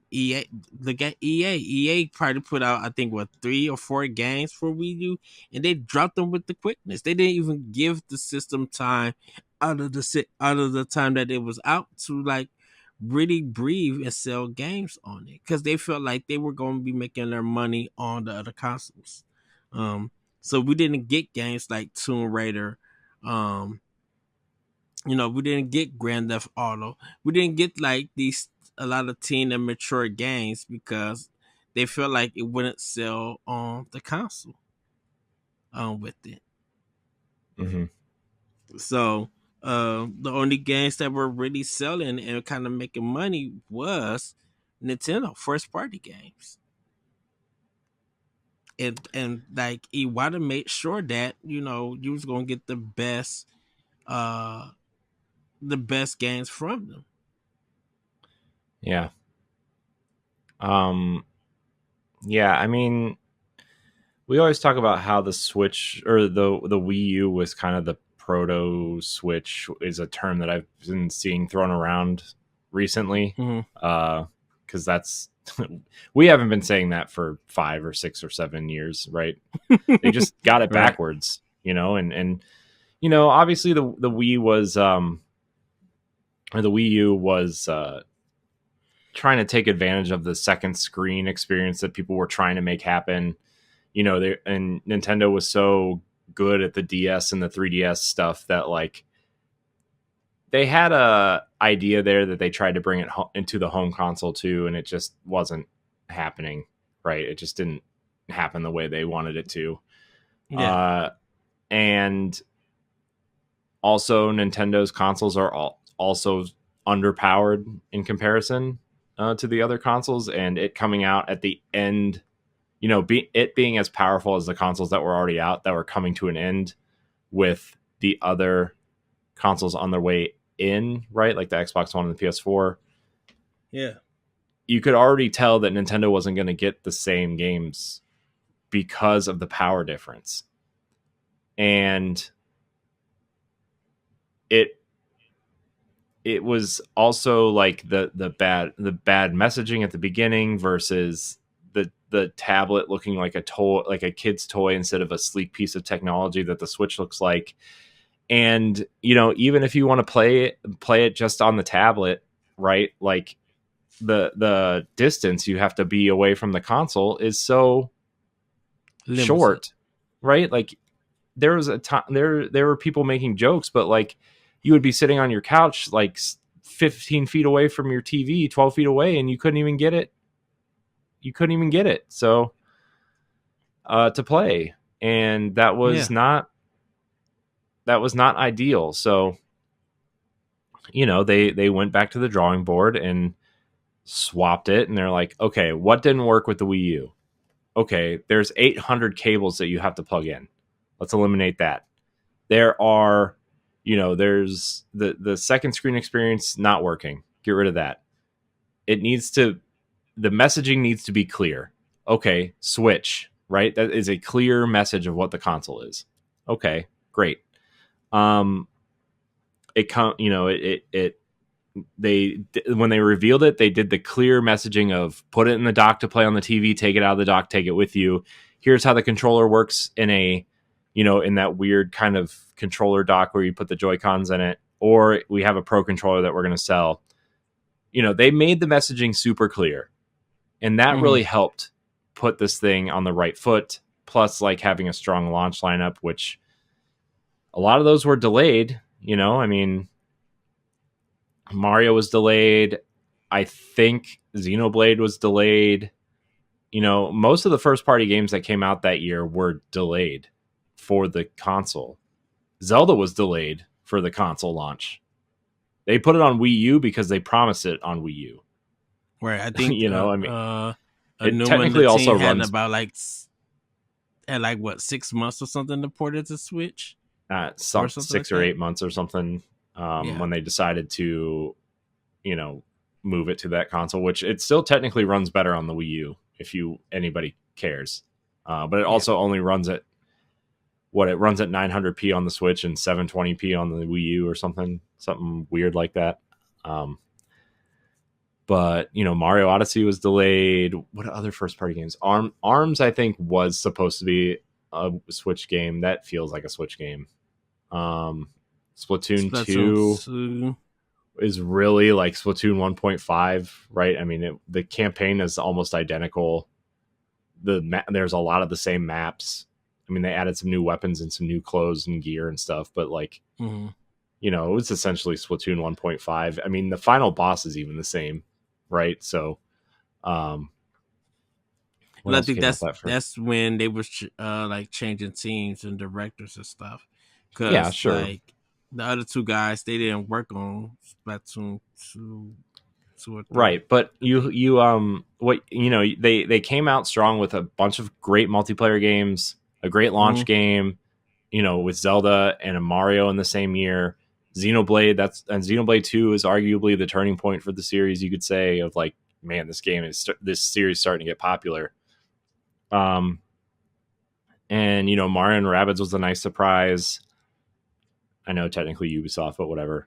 We got two Fire Emblem games that year. Obviously, one was on 3DS, but then we got Fire Emblem Warriors, right? Which was Yeah. we got a Fire Emblem game on the Switch that first year. Pokken Tournament was what, early 2018. So like, there's a lot of great things happening for the Switch that the Wii U just didn't have at launch, right? They had what, Mario Deluxe, which was the fourth new Super Mario Brothers game, Mm-hmm. and people were kind of just tired of it, I think, because we had so many in quick succession, right? We had the DS one, then we had the Wii one, and then we had the 3DS one, all within like what, 4 or 5 years of each other, and then this thing launches with a fourth one in like 6 years. Like, that's a lot. I like those games an awful lot, but that's a lot, right? That's just a lot. So and then what, the Wii U also launched with a bunch of ports of games that were already out, including like the entire Mass Effect trilogy was announced for $60 for PS3 and Xbox Yeah. 360, and then And we only got Switch got just the part three. part 3 with no DLC for $60. Like, that was not a great look on either party involved. Yeah. Even though the Wii U was a great way to play Mass Effect 3, I'm going to stick by that until the And then the dirt grave comes calling, the dirt nap. you had But you had two different kinds of Wii U's. You had the white one, which was like 8 gig, and I think the black one was 32 gig. That was like the deluxe one. Until they cut the white one off before they kept the 32 black one. yeah, And everything. So, but it like the thing with the Wii U, because everybody was just like, "Well, it's going through this Dreamcast phase and stuff," was that if you look at the system, definitely with games like Bayonetta 2, how people got mad at that, but then that turned around for people to love stylized action games to love Bayonetta. Like Bayonetta 2 did so, regardless of the sales and everything, a lot of people made it their personal game of the year because that game was so good. That Bayonetta 2 literally put platinum on the um the recognized spot and everything for them to be working with other publishers, because whatever you want to say about Activision and Platinum, Activision was using Platinum to make a lot of games for them after mm-hmm. Bayonetta 2 came out. You know, even with Wonderful 101, Nintendo and Platinum had a really good relationship and still does. But it was thanks to Bayonetta 2 on the Wii U. Definitely, Mm-hmm. like the story says, that nobody would give Platinum games a second chance with Bayonetta 2. And that game Yeah. sold well on PS3, 360, between those systems, and they Well, just wouldn't give it them another didn't. chance. It didn't. That's the problem. I It thought it did didn't. a The million. first one didn't crack a million sales, your famous number of a million sales, until the Switch version came out with Bayonetta 2. I thought that thing did good. I thought that it did good numbers. Mm-mm. Um, I mean, okay, I think it sold like 600,000 units or something. 1,000. Okay, I mean, it wasn't terrible, but like, it wasn't amazing. because I think I'm it was looking it up. I'm because I looking it up. think it was just like, why was everybody upset that it was a Wii U exclusive? I'm like, when you guys want a mature game for a Nintendo thing, um, or something? Because at that time, the idea was that Nintendo shouldn't have a game like this. It should be on other platforms. But I'm like, if it's a game that didn't sell well and nobody was giving them a chance, if Nintendo was gonna up that money for that game to be on that platform and then and they were just like, yeah, y'all do whatever y'all want to do. We'll come in, give some ideas, clean some stuff up. Nah, that's not gonna work. Yeah, maybe y'all could do this. Okay, we're going back to doing what we need to do. They let Platinum literally do what they want to do, and you see what the results that came out and Hmm. everything. You Okay, know, so good. between the 360, PS3, and Wii U, Bayonetta 1, or and that PC, that weird PC release they had. Remember when we Mm, talked about that for like 3 months? They kept teasing yeah, it, and then they released Bayonetta Vanquish double pack or whatever, yeah. which is a game I'm shocked never came to Switch. To also was Vanquish. Uh, I'm shocked that game never came to Switch. Um, between the Wii U, Xbox 360, PS3, and that PC Windows version, sold 2 million units between those four versions. So I Mm. undersold it a little bit, but still, you know. Well, yeah, Uh, I thought that with the upset being, I thought because when it first came out, it did good sales, so that's why I put it like maybe like at that million thing because of that upset for two being on Nintendo Wii U, um, mhm, and everything. yeah. But then I'm just like, you look at finally look at Xenoblade Chronicles X, and you're just like, what the heck? How is this game even running? Um, I know, Iwata man. and That game, I can't believe that game ran on the Wii U at all. yes, Seriously. like my mouth was agape, and I had like a really big screen TV, and I'm just like, this game is gorgeous, and it's just I was just like, this is crazy. But I'm like, this was sign of Monolith Soft taking the time to learn the Wii U ins and outs and Hmm. everything. And it was getting close to where um it may have been the midpoint of the Wii U life cycle. It wasn't definitely wasn't the end because they were working on help. I guess they split.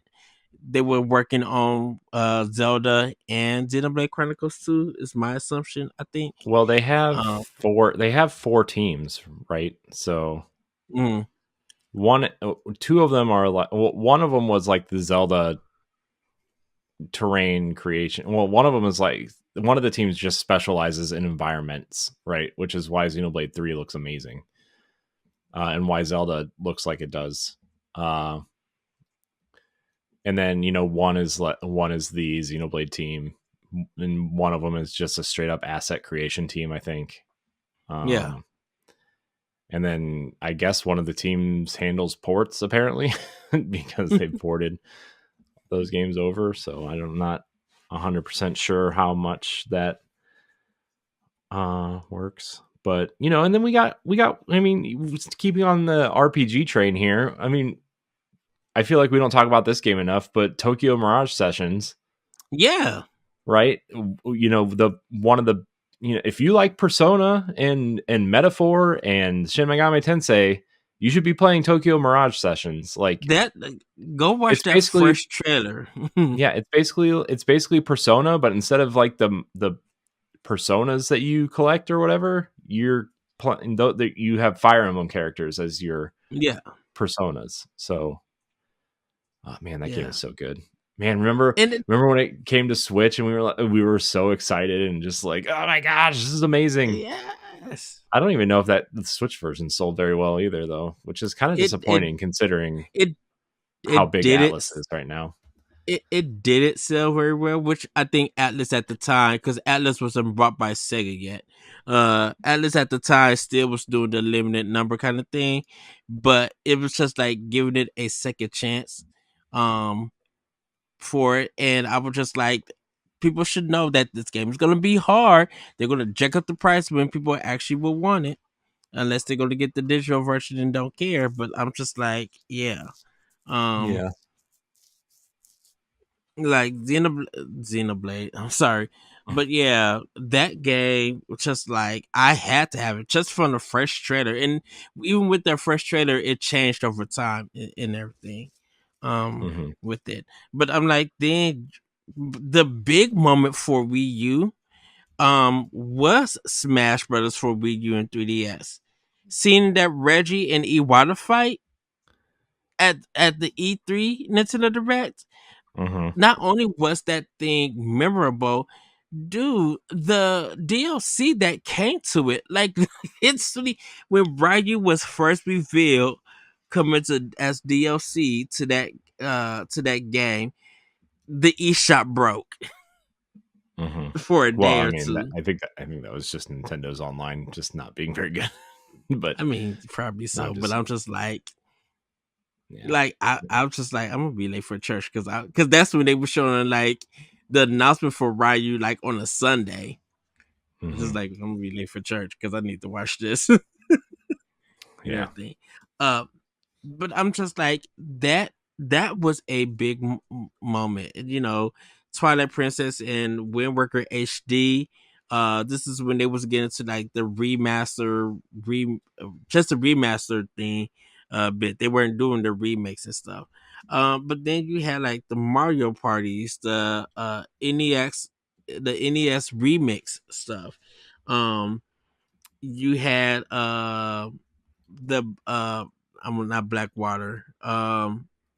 The Maiden of you had that Fatal Frame game that Nintendo paid for. Like work Nintendo was working with Koei Tecmo. Like we got that Ninja Gaiden 3 game. Um like Nintendo was changing with the Wii for the Wii U. They were working with a lot of Japanese developers, Bandai Namco, Platinum, Atlas, Sega. Um, they were doing these deals and stuff with other like other developers. Square Enix came late, but they didn't put too much on it. Uh, you know, but like Ubisoft was a big developer for it, where they could also make some money, like doing the Assassin's Creed games. Um, even though Watch Dogs came late and everybody thought Watch Dogs was gonna like destroy Mario Kart 8, and then you see how Mario Kart 8. So, dude, that 12.99 DLC after For that Mar- direct came, yeah. I haven't seen that many people be so excited and quickly buy because that's when DLC was just being ridiculous with its price and you weren't really getting anything. The DLC was Hmm. like almost a whole nother game, and people just like, yeah, I'm gonna buy this. Yeah, it was you know, it was he I mean that DLC was really it was I mean it was also the first time like Nintendo was experimenting with DLC, right? So Mm-hmm. it made an impact on people and it was good. Like it wasn't just some, you know, experimental crappy DLC. It was like a whole new almost like half a game's worth of Mario Kart Yeah, in one DLC and like they expanded on that obviously on the Switch with the gave us an entirely new Mario Kart game essentially in DLC. And if you're a Nintendo Switch Online subscriber, you just get it, right? Which is right, awesome. I mean, I paid for it because you never know, but if right. but yeah, it's yeah. Like, and I think the thing with the Wii U is that it has a lot of its own moments, whether it was indie, third party, and first party. But the mindset for a lot of third party uh business and stuff was like I said on 360 and PS3 and then Xbox One and PS4. And don't forget during that time, even though that Nintendo weren't getting a lot of games, it was still a big risk because developers were closing at that time. Like if Hmm. you didn't sell or your IP didn't sell enough copies that they wanted it to sell, you was on the risk of being closed. That's why EA got into so much trouble about that, got so much hate about that, because they weren't, they they were putting all these games out. They wouldn't sell, and they would just make some excuses, and then end up closing studios that they had just brought. You know, that's why Tomb Raider is one of the big things. Tomb Raider and Sleeping Dogs was one of the big things that was confusing the players because it didn't sell close to 10 million. That Square Enix wanted to sell. Yeah, Like what did Tomb it Raider was that sell? Like 7 million, and it was a disappointment or something right. weird. Yeah, That was like the and it number was they were throwing out. It's like, what are you and it talking was about? it was at this time that the West seemed to be the place where you can make your money at for video games. Hmm. And Japan and them weren't, Japan, the East weren't doing it for gamers. That was the idea. And I can't Hmm. really speak about the UK because the UK was more PlayStation than anything. But um but now with Switch and them re-releasing a lot of these Wii U games, people are getting a chance to play the games, whether they are better or not. That depends on that person, on that player. They're getting to experience why people who did on the Wii U, they were buying the physicals, doing folders for the digital stuff. Um, why they was hoping that Metroid Prime trilogy from the Wii U, I mean from the Wii, will come to the Wii U, and people were just playing those discs from the Wii stuff. Like people were still into it. It was just that they were making a lot of voice and decisions on other platforms. Yeah. Why we now just got Yakuza Kiwami on Switch. And because of that, because they released it worldwide, they RGG Studios seeing all the great sales that's happening on Switch for that game. Yeah. Remember when you said it That was at never going to come? $20. Huh? Remember when you said it was never going to come to Switch? Well, yeah, it wasn't supposed to come. To tell you the truth, it wasn't. Yakuza was not supposed to be on Switch because that's what RGG, the president or creator of that game, said. They wouldn't put that game on a Nintendo platform. They put But Yakuza one and Yakuza's two, on the Wii U in Japan. right? But but So it didn't sell. It only did 5,000 copies because everybody was gonna buy that game on Wii U, and they never brought it out of the states. That's why it took so long for that.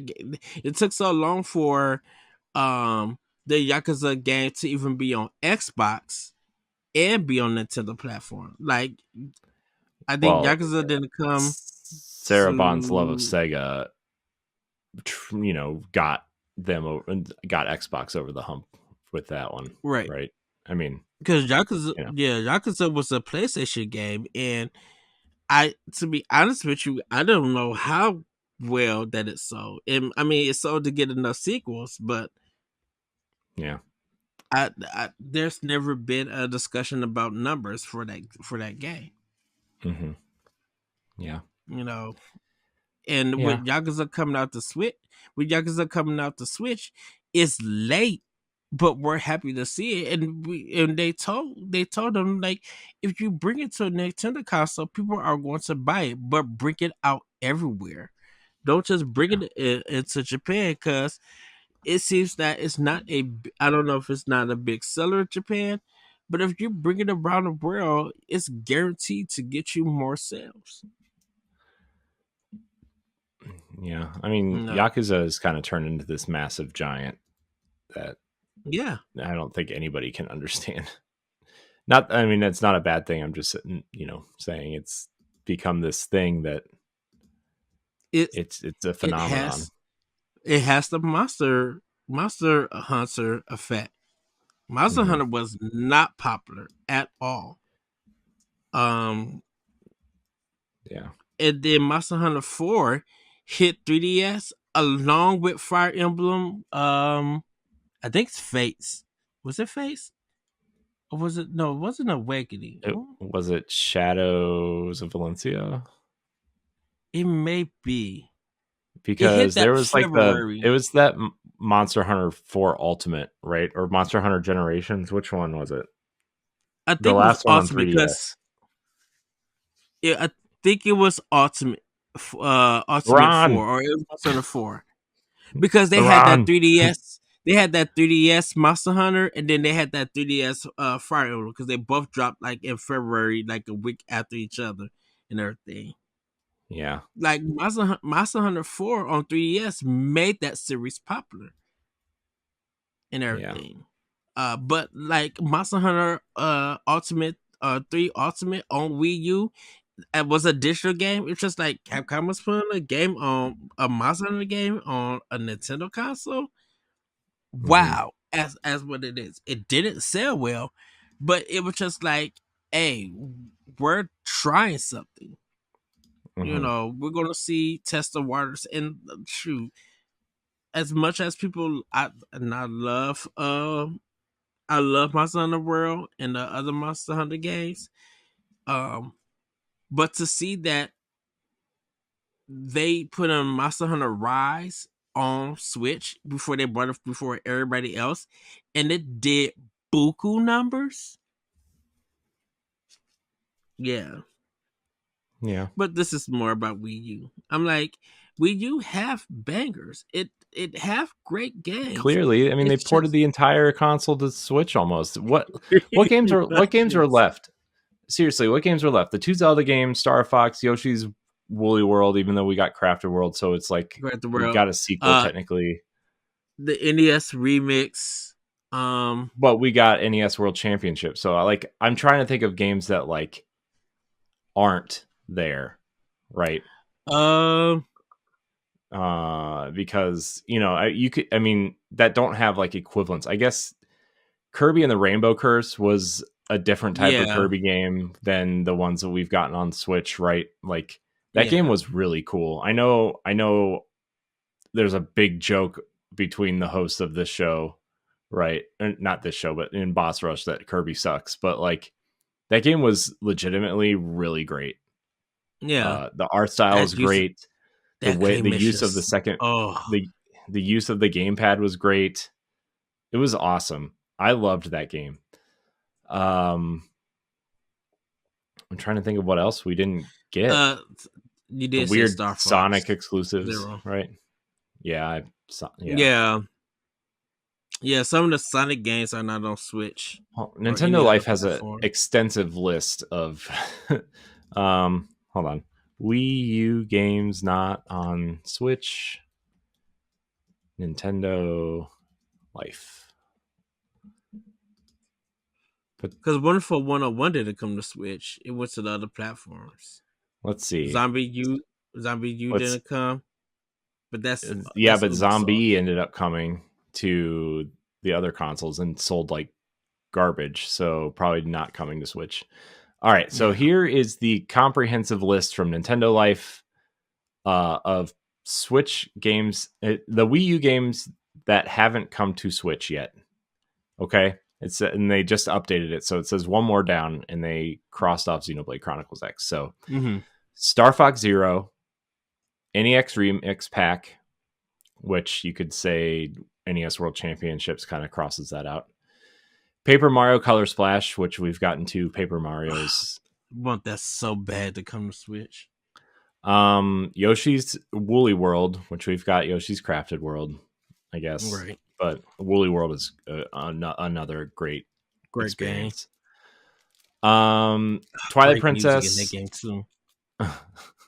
Twilight Princess and Wind Waker, Animal Crossing Amiibo Festival. We don't need that. You don't need to. You can keep that on the Wii U. That game sucks. Imagine Mario Party without the mini games. And you have Animal Crossing Amiibo Festival, and you need Amiibo to play it. So, Zombie U, Sonic Lost World, Deus Ex Human Revolution Director's Cut, which was apparently the best version of the game, Mm-hmm. because they fixed a bunch of stuff, I guess. Yeah. Watch Dogs, Sonic and All Stars Racing transformed, but we have Team Sonic Racing. Devil's Third, we don't need that. Kirby and the Rainbow Curse, Game and Wario, which we have 2 WarioWare games on the Switch. Star Fox Guard, which was the pack-in game with Star Fox Again. Zero. Yeah. And Nintendo Land. Those are the games. I really want to hear how Devil Third, how that went from an Xbox exclusive to a Wii U. There's a whole thing about it. You can go read about it. There is a whole thing you can read about. Also, if you have that game physically, congratulations. You have a small gold mine, which I did, and I hated it because it played like garbage, and I traded it in for something. I probably towards like an Xbox One something. I don't know. But that's your list. Well, there's not many. Yeah. And there are even fewer that I mean, I think if you reworked the controls in Star Fox Zero, I think you could potentially make an okay game out of that. Yeah. Paper Mario Color Splash. We have 2 Paper Mario games. I could see it being ported to fill a spot in like the next 2 years, but realistically, I don't know. I think Color Splash just really didn't get his chance due to the like handheld Paper Marios. People were mad at those, so that affected the Wii U version. But like Color Splash is really fun to play and it's funny. And I would want it on Switch because I want to like play it again and try to finish it. That's the only reason why I didn't finish it was because there was just so many other games coming out and everything. Yeah. And I was like, during that time, I think Xbox One was out also. Because I was focusing on Xbox One and not PlayStation 4 yet. I was focusing on Xbox One and Wii U. Yeah.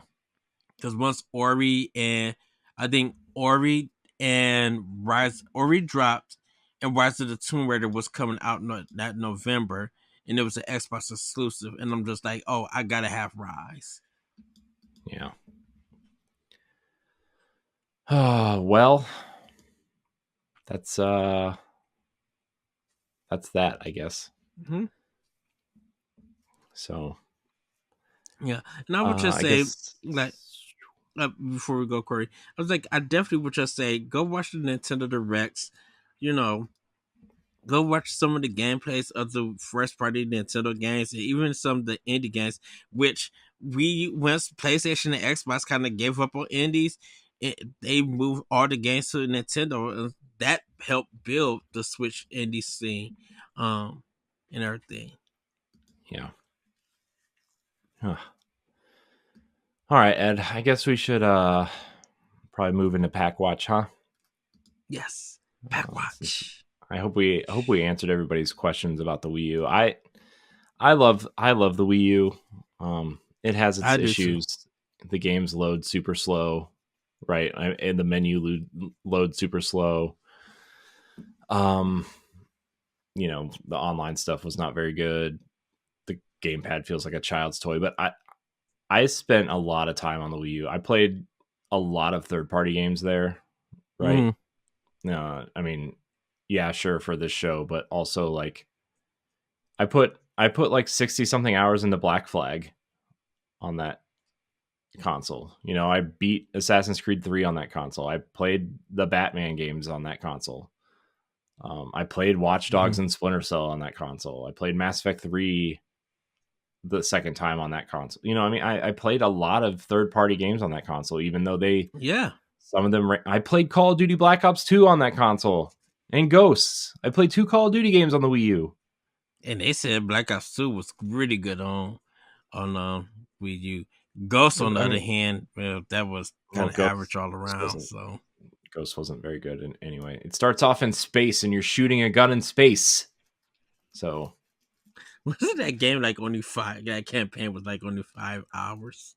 most Call of Duty campaigns are only 5 hours. Well, probably so. I'm not like Advanced about Warfare one. was good though. I did like Call of Duty Advanced Warfare's campaign. That one was really good. So that was yeah, the Wii U. I really like it. I mean, like I said, I still have mine hooked up for certain games. Like I'm never gonna play them, but I do want to. I've been thinking about Twilight Princess an awful lot lately, and I mean, I still feel like we're getting Twilight Princess or Wind Waker next year. I still think we are, because they want to Zelda title out every year, right? And yeah, we just got a new game, so it's time for a remaster or a port, right? So unless they're gonna bring over a Link Between Worlds or the 3DS versions of Ocarina and Majora, which are both already playable on the Switch,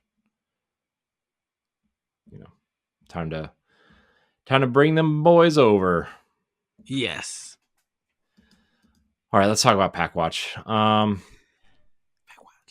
Again, I hope we answered everybody's questions. I really like the Wii U. I will champion that console forever. I love it. I love that. I mean, gosh, we started this dumb podcast because of that console. So, hey. The Wii U is why me and Ed are friends. Ironically enough. Yes, sir. Oh, what a mistake. Anyways, on 11/12, we're getting Tetris Effect or Tetris Forever. More than 15 playable classic games from the series history are featured, including many being released for the first time outside of Japan. Battle your friends in the multiplayer cult favorite Tetris Battle Gaiden. Sorry. 80s brain and not knowing words. Create massive explosions to clear lines in Super Bombless, and see where it all began in 1984 with the accurate recreation of the first version of Tetris on the Electronica 60 computer. I guess I forgot. I guess by the time this episode comes out, the game will be out. But I've been playing Tetris Forever. I have it. I've had it for about 2 weeks. So there's a lot of interesting, weird games on it. I think the embargo was Thursday. Yeah. So I'll talk about it more next week, just because I want to make sure I play all the games. But it's a really interesting history lesson. If you like the Atari 50 Celebration Collection thing that came out, yeah, or like any of the, the other collection type things, this is a really cool history lesson. There are way better versions of Tetris out there, and the other games are just like, they're interesting history lessons. And this is a cool collection to have. I would like a physical version of this at some point. But I think Limited Run is doing it, so I doubt I'll get it. Right. But it's if you want to play Tetris, there are better versions of Tetris. If you want cool history you don't have stuff, for your Switch, if you don't have Tetris Effect on your Switch, you need to have that game now. Yeah. Isn't Tetris Effect? Tetris Effect and Puyo versus, I think Puyo versus Tetris 1 and 2 also. Yeah. And like you said, you can play Tetris for free on the demo. Puyo Tetris. Yeah. I don't know if the demo's online anymore, though. I think people figured it out. On 11/14, we're getting two great experiences, and one I don't know what it is. So Dragon Quest III 2D HD is coming out on the 14th. Years ago, the great hero Ortega bid farewell to his wife and child as he set out on a quest to defeat the villainous Archfiend Baramos. Ortega failed his quest, and Baramos still threatens the world. Ortega failed his quest, and Baramos still threatens the world.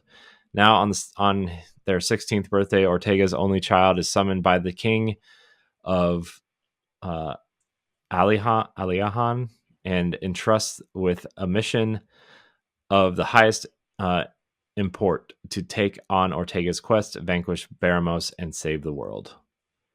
So 1 and 2 are also coming out next year.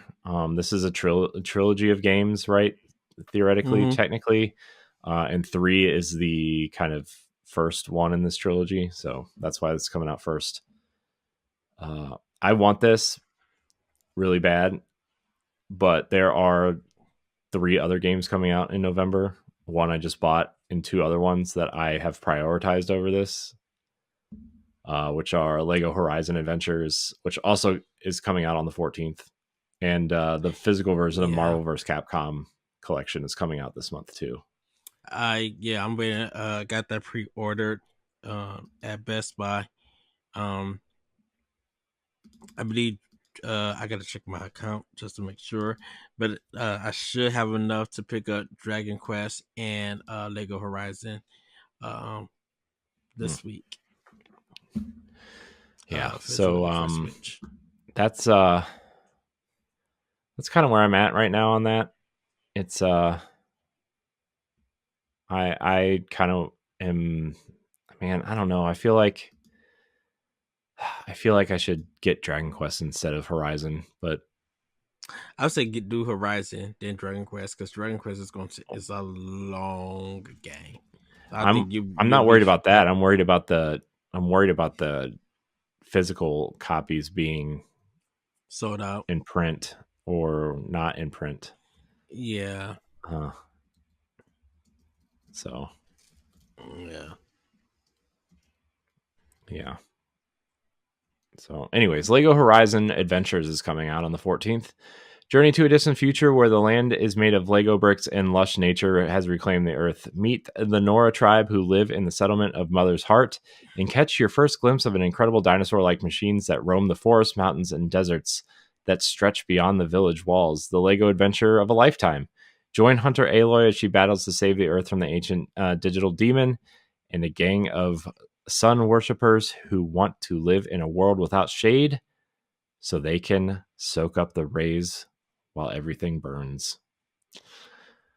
I love Horizon for this game. I know, I'm really excited. I love Horizon Zero Dawn. I love the first game, and I have not even touched the second game. I played the opening mission of the second game, and then I haven't touched it since. I need to hook my PlayStation 4 back up and go through, finish the rest of the game. But I really am excited. I'm interested to see what PlayStation can do on the Switch and what this could potentially lead to, right? On the Switch 2. Because I could totally see them, like the way they do their PC ports, right? I could totally see them, oh, Ghosts of Yotai is coming out. We have this other Ghosts game, and we've squeezed all the money out of PlayStation players and PC players. Can the PS4 version run on the Switch 2? It can. Let's port it. I could totally see PlayStation doing something like that. The next God of War game is coming. That first one is a PS4 game. Let's put it over there. What is that paint game that they did? It's an adventure game, like a platformer game. Concrete Genie. I think that would be a good game on Switch too. I think that game would get more love there than it did on PlayStation. They closed that studio, so they obviously don't have much faith in that. I know, but I'm just saying that if Sony was going to port a game, because they still own the IP and stuff, and probably still got the assets and everything, I think they would put that game out on Switch too, or the Nintendo's next console. Yeah, I'm like, look, if Sony struggling of getting coins, that would be the way. Microsoft learned. Trust me, Microsoft just like, yeah, put this on Nintendo's platform. Let's get all the money that we could get. Yeah. Also on the 14th is the Irem Collection Volume 2. Brace yourselves. NN is coming in guns blazing for the second volume of IREM Arcade Classics with iconic IREM titles Air Duel, Gun Force, and Gun Force 2. This is one action-packed collection you can't miss. These sound like fake games from 90s movies that like it sounds like something that would be in Surf Ninjas on the Game Gear when they weren't traveling through time. Why should we watch that movie together? I love Surf Ninjas. Dude, I haven't seen that movie in probably 25 years. I know. That's why we should watch it. I wonder if it's still good. I might just watch it Monday or Wednesday. Oh man. In the morning. We like special guest. Have you ever seen Surf Ninjas? I would really love to do more stuff like that, but I can't even keep up with what we're doing now. I still think our Ninja Turtles commentary was still fun. It's still probably the best, the first one. Yeah. It's one of our highest performing videos on YouTube ever. It's that and the off-screen footage of Wolfenstein on Switch at PAX. When we were still doing Nerds Gone Rogue stuff. Those are the two highest videos we've ever done. Oh, nice. Oh, man. That's so we put so much work into everything, and then the two dumbest things we've ever done are that's just how YouTube works. And then the over the shoulder Dead Cells stuff also did really well. It's 14 seconds of Dead Cells footage over the shoulder in the Nintendo booth, and it has like something like 10,000 views. Like, oh my gosh, which is I know is like nothing, but it's a lot for us, and it's like, oh, come on. Dang. Anyways, we're proud of what we do. But who's proud? That Ninja Turtle commentary. Yeah. Shoot, no, the second Secret of the Ooze, when they started drinking the wine, we were just like, what is this nonsense? Right. Anyways, that's it, Ed. Yeah. Get me out of here. Yeah, the Iron Gangs. Yeah, the Iron Gangs are something that I think they were only in Japan, because I haven't seen them in American arcades. So, well, but everybody, thanks for listening and or watching Nintendo Pow Block, which is part of the Boss Rush Network. If you enjoyed our discussion, please do subscribe on YouTube or your favorite podcast application. You can support us over on Patreon. That's patreon.com/Boss Network. Thanks everybody for listening, and we'll see you next time. Bye everybody. Woohoo! Goodbye. If you want to see how you can become a Patreon producer, head on over to patreon.com/Boss Rush Network. The Patreon producers for this month are Adriel Munger, Austin Campbell, Celeste Roberts, Christian S., Sana Dirrig, Francisco Santillan, Matthew Keel, and Todd Oxtra. Thanks for your continued support of the Boss Rush Network.